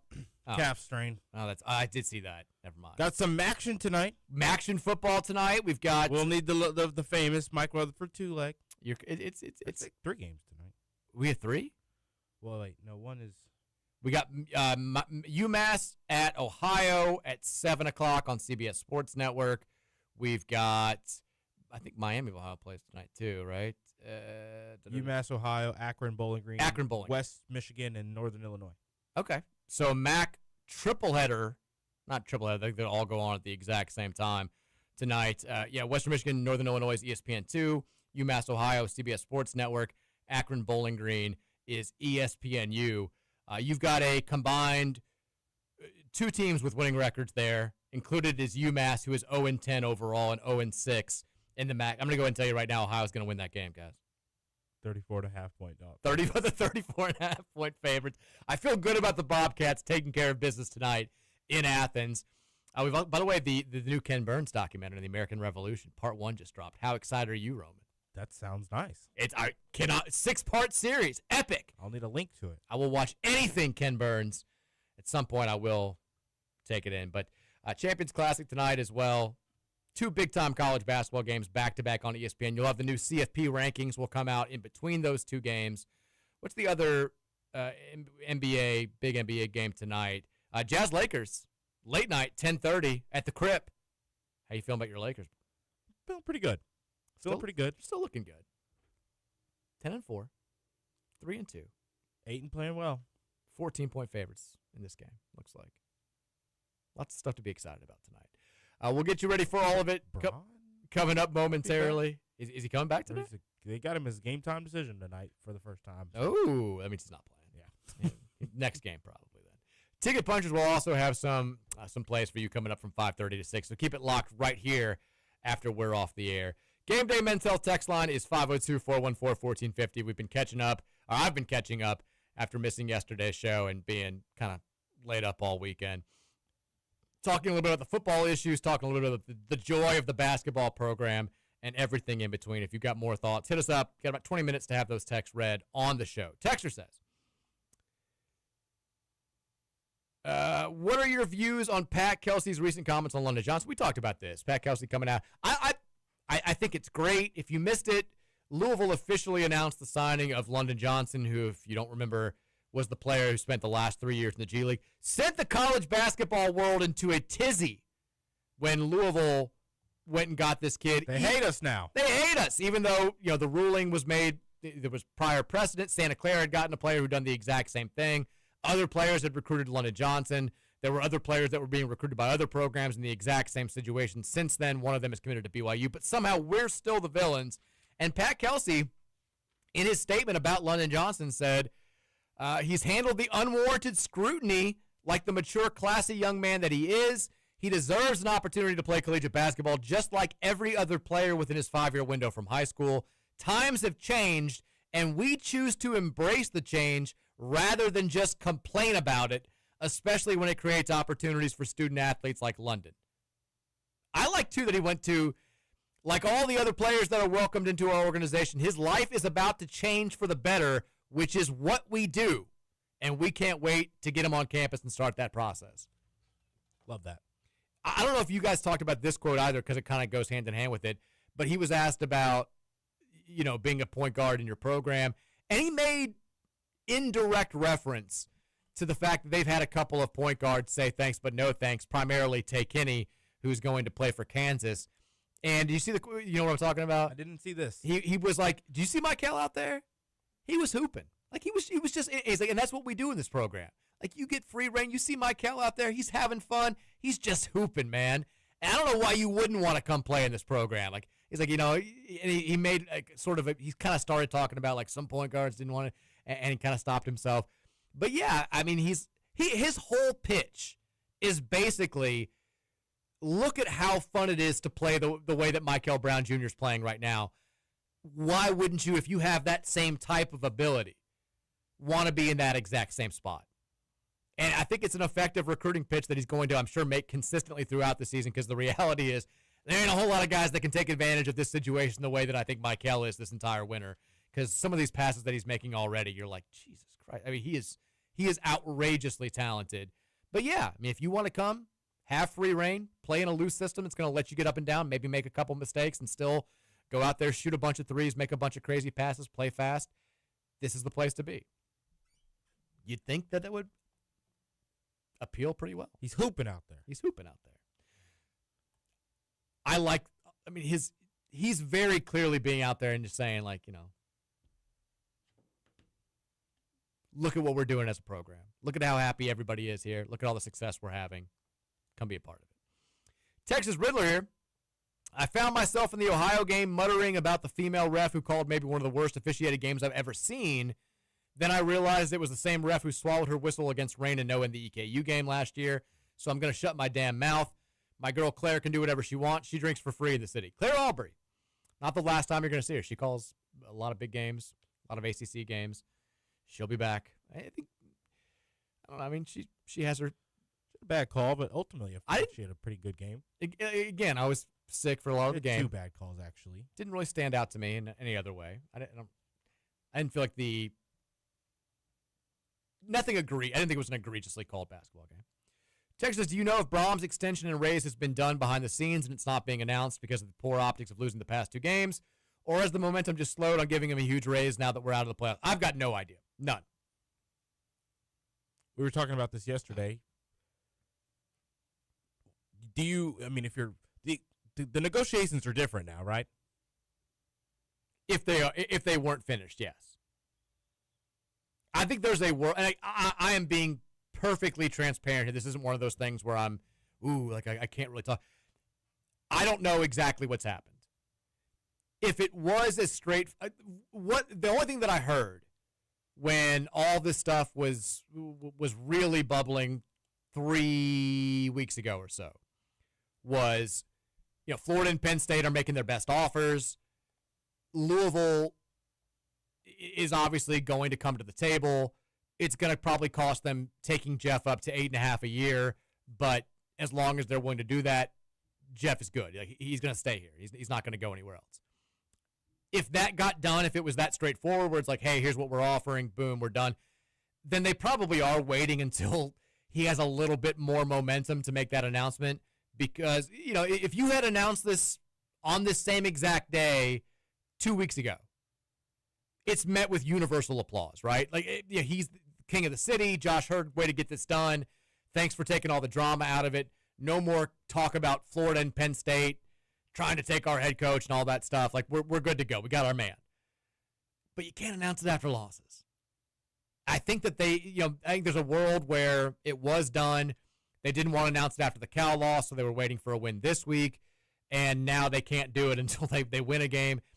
If it has not gotten done, then yeah, I think you absolutely are saying, like, well, we're not going to offer you what we're going to offer. Like, these things are all fluid. Jeff's not, maybe in Florida and Penn State's eyes, he's exactly the same commodity that it was before these 2 losses, but he probably doesn't have quite the leveraging that he had before 2 defeats that were very narrow and that I think a lot of people could point to and say poor coaching, poor decision-making led or played at least a huge part in us losing both those games. So, yeah, I would hope that that's factoring into the negotiations. But like I said, I cannot tell you exactly what's gone down. Texter says, Mike, why did you quit putting news and notes on Card Chronicle? I didn't. We still have news and notes. I've been sick for like 4 days in a row, so I haven't had a new one. It is tougher to do now with the full-time college basketball job being back. I got to do something there every single day. That takes up time. And then you got to get all the other Card Chronicle stuff. I've got like half a news and notes post done. Then it will be up tomorrow. But yeah, I know people look forward to it, which I appreciate. You're doing great. Thank you, Roman. I appreciate that. Takes Mike, I've lost track of where cards sit with the 2026 men's basketball class. Are we likely to get any 4 or 5-star guys, and which are still in play? I mean, it's a loaded question. Maybe. Maybe and lots are the two answers there. I mean, we've discussed this before. It's a weird thing because there's still a lot of uncommitted players from this class of 2026, which is not typical. Usually once you get to November, almost all of the top guys, almost all the 5-star guys, they're off the board, and that's not the case with this go-round. I mean, you've got, looking at it right now, if you just go by ESPN's rankings, 9 of the top 11 players in the class are uncommitted. The only guys that are off the board are Cam Williams, who committed over the weekend to Duke, and the kid who went to Missouri that Kentucky really wanted, Jason Crow, which has been for a while now. Everybody else is still out there. Now, there's a lot of these players have narrowed their lists, and we're not included. You saw, I think, Dylan Mingo narrowed his. People thought he was going to go to Penn State. I don't know why that got out there. It was not ever going to happen. Tyron Stokes obviously has a small list, but I think a lot of these guys are still out there for the taking. Deron Rippey narrowed his list, did not include Kentucky, which I think a lot of people thought he was the leader for a long time to go there. But when you get into the middle part of this recruiting class, that's where a lot of the guys are off the board. I think people saw that, the top dollar was not going to be there. The 5-star kids are still holding out. They want what last year's class got. And I think a lot of their agents are going to have to realize this isn't an annual thing. This isn't like the NBA draft or the NFL draft. Classes are different. So the number 7 player in last year's class maybe got paid more than the number 7 player in this year's class is going to garner just because he was that much better. So I think that's why you're seeing so many of the 5-star kids holding out. But when you look at the middle part, most of that talent's off the board. I would expect us to get at least one player from this class still when all is said and done. But I do think that when you're looking at next year's roster, it's going to be more comprised of a couple European players. We've got the one G League player already. I think we're still going after another one. I think you'll see us dip our toes back in the international waters, especially when you look at how successful a lot of those guys have been. I mean, have you seen what the Ilias Kamerdine kid's doing that we were supposed to get? Yeah, he looks unreal. He looks unbelievably good. And I know a lot of all the jokes that the basketball guys couldn't let him come here and be a part of this offense. I mean, I feel like Chris Beard just kind of, he's the classic reporter who just like follows the better reporter and then just tries to go off of what he's already done.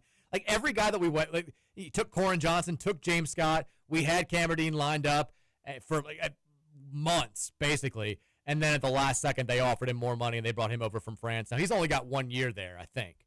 So he's a one-and-done talent, but he's awfully good.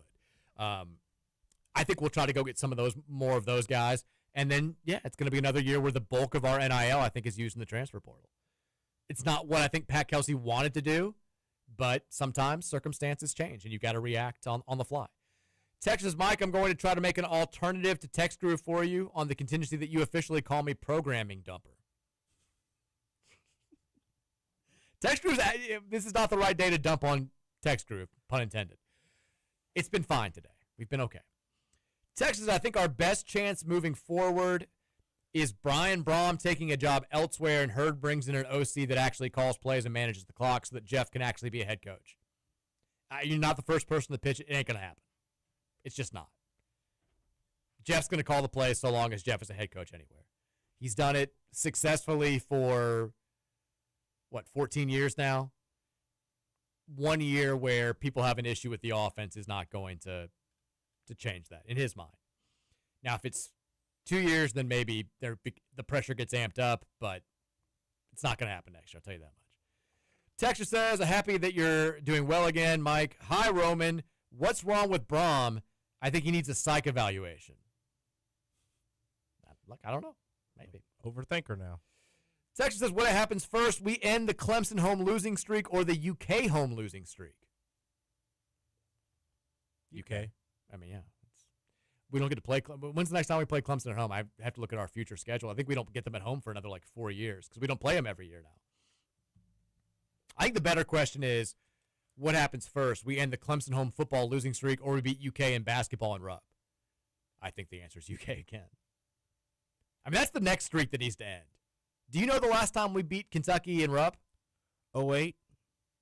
Billy Gillespie's last year, or Billy Gillespie's first year. We have not beaten them since then in Lexington. That's way too long. It's too long. Texas, what the hell? You can absolutely tell people how to fan if they're booing their own QB in card march. I mean, I can tell you what I would do, but people have issues. Texas says, Mike, was your illness more Louisville offense or Lions offense? They're both so bad. More Louisville. At least Clemson's defense is fine, but they've given up a decent amount of points to worse teams than us this year. The Eagles were good. It was windy. Jared Goff can't play in cold weather. Turns into a pumpkin every single time. I was more upset about Louisville's offense for sure. I think the Lions are still okay. I'm not panicking about the Lions. I said they would go 11-6 this year. They're where I thought they would be at this point in the season. They got a bunch of guys hurt. We're still adjusting to not having Ben Johnson. Defense is better than it was last year. If they can get hot, go 11-6, still win the division, or just get into the playoff, I think the Lions are okay. I'm not panicking on the Lions. Texas, I don't see this year as a wasted opportunity. I see last year as one because they were good enough to have done special things and were a few plays away from that. That's a fair point. Last year's team also had a chance to win a playoff game. This team is not good enough for any of that. It hadn't come down to out-of-character plays or unluckiness. We just aren't that good. So it's hard for me to feel too bummed out or feel like we missed out on what should have been, even with the down conference, because if we snuck into the playoffs this year because of a crappy ACC, we get beat by 3 or more touchdowns. I agree with all that. I mean, I still think it's a wasted opportunity because going to the playoff is still going to the playoff. But, yeah, I mean, I think if you put last year's team against this year's team on a neutral field, last year's team wins by like 10. And I did, like, you got the sense watching last year's team play that they could have played with just about anybody in college football. I'm not saying they could have beaten anybody, but they would have been competitive against. Could have scored on anybody. I mean, Notre Dame played for the national title. They should have beat them on their home field. I agree with that. That one will always hurt. Texas Roman, don't turn me into Roman Hater 2.0.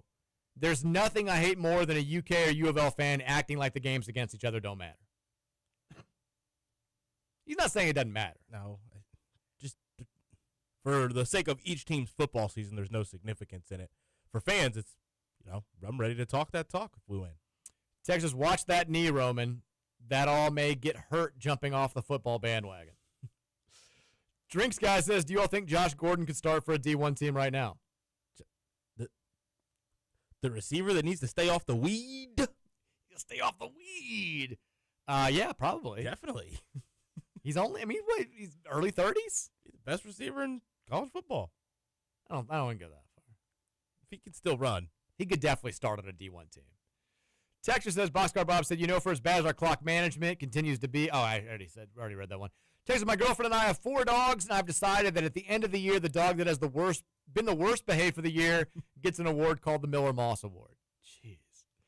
Texas, what an embarrassing performance by the Lions. Sunday night was a must-win game, and they came up. It was not a must-win game. I love that. The Eagles are the best team in the NFL, and it ain't even close. All right, it's a must-win game. We lost it. What now? Or do we not get to play football anymore? Are we done?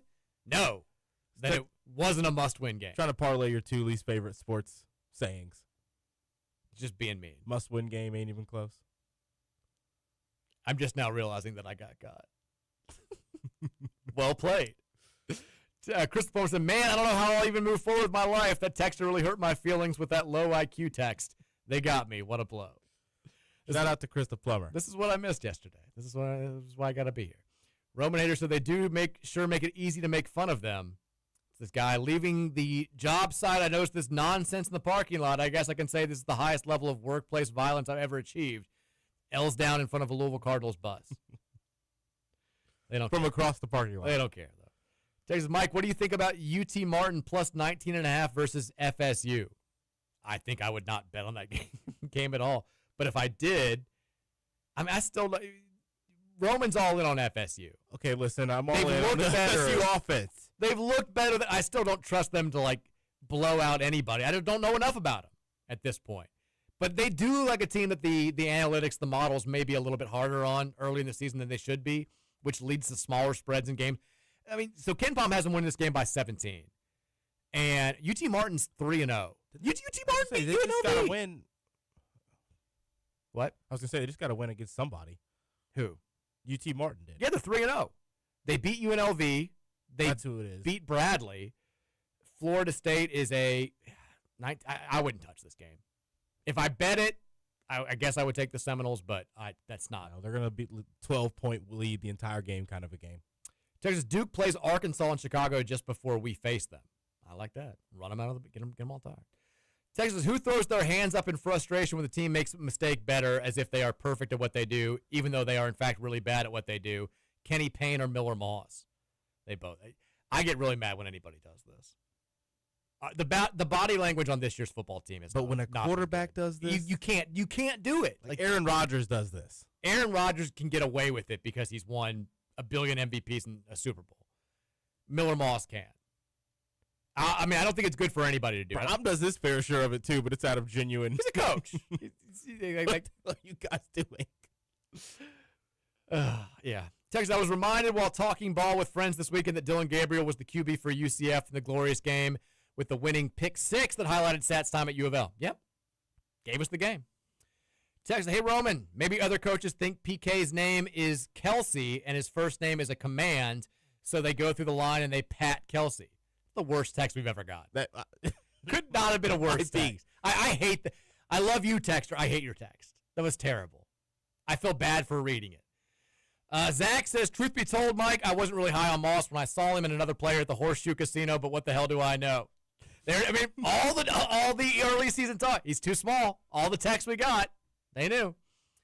Texas, what's the decommit from Alabama doing? Why isn't he coming to Louisville? I don't even know who this is. I saw a tweet about this. Is there an Alabama decommit that was considering Louisville? We don't have enough time to look into it. We've only got like 2 minutes. Producer Keith will text in any minute now. Yeah, this is where we need Producer Keith.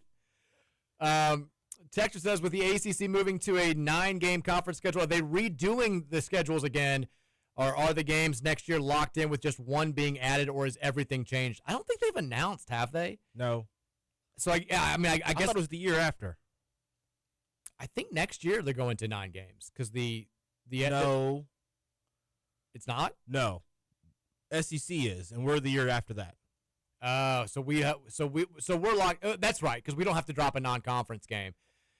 So if Georgia drops us, we probably won't pick up anybody. We'll just play the bye game, the group of 5 game in UK. So next year we play Florida State, Pitt, SMU, and Stanford at home. GT, Carolina, NC State, and Syracuse on the road. I mean, I was going to say, I don't know. Who the hell knows how good any of these teams are going to be? Reacting to the ACC. I love when everyone's like, ooh, I love this.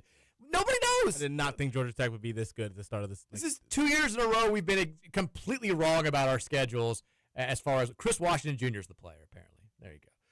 Anyways. All right, let's make some predictions real quick. I didn't realize we were up against it this much. Champions Classic night, Kentucky, Michigan State, 6:30 on ESPN. Cats down to just a 3.5-point favorite. Who you got? I think they can win. I think it'll be ugly, but I think they can win. Jasper, a couple players looked a little bit better in their last game. Make a prediction, man.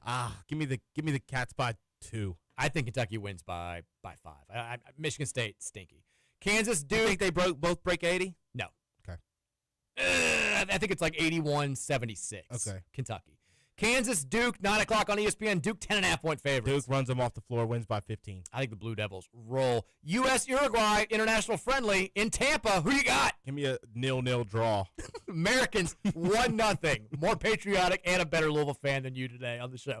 Ticket punchers are up next. Keep it locked right here from 5:30 to 6. I'm back tomorrow. Go Cards. Go Cards. Here in our River City, and what better time to show your support for our high school's athletic programs?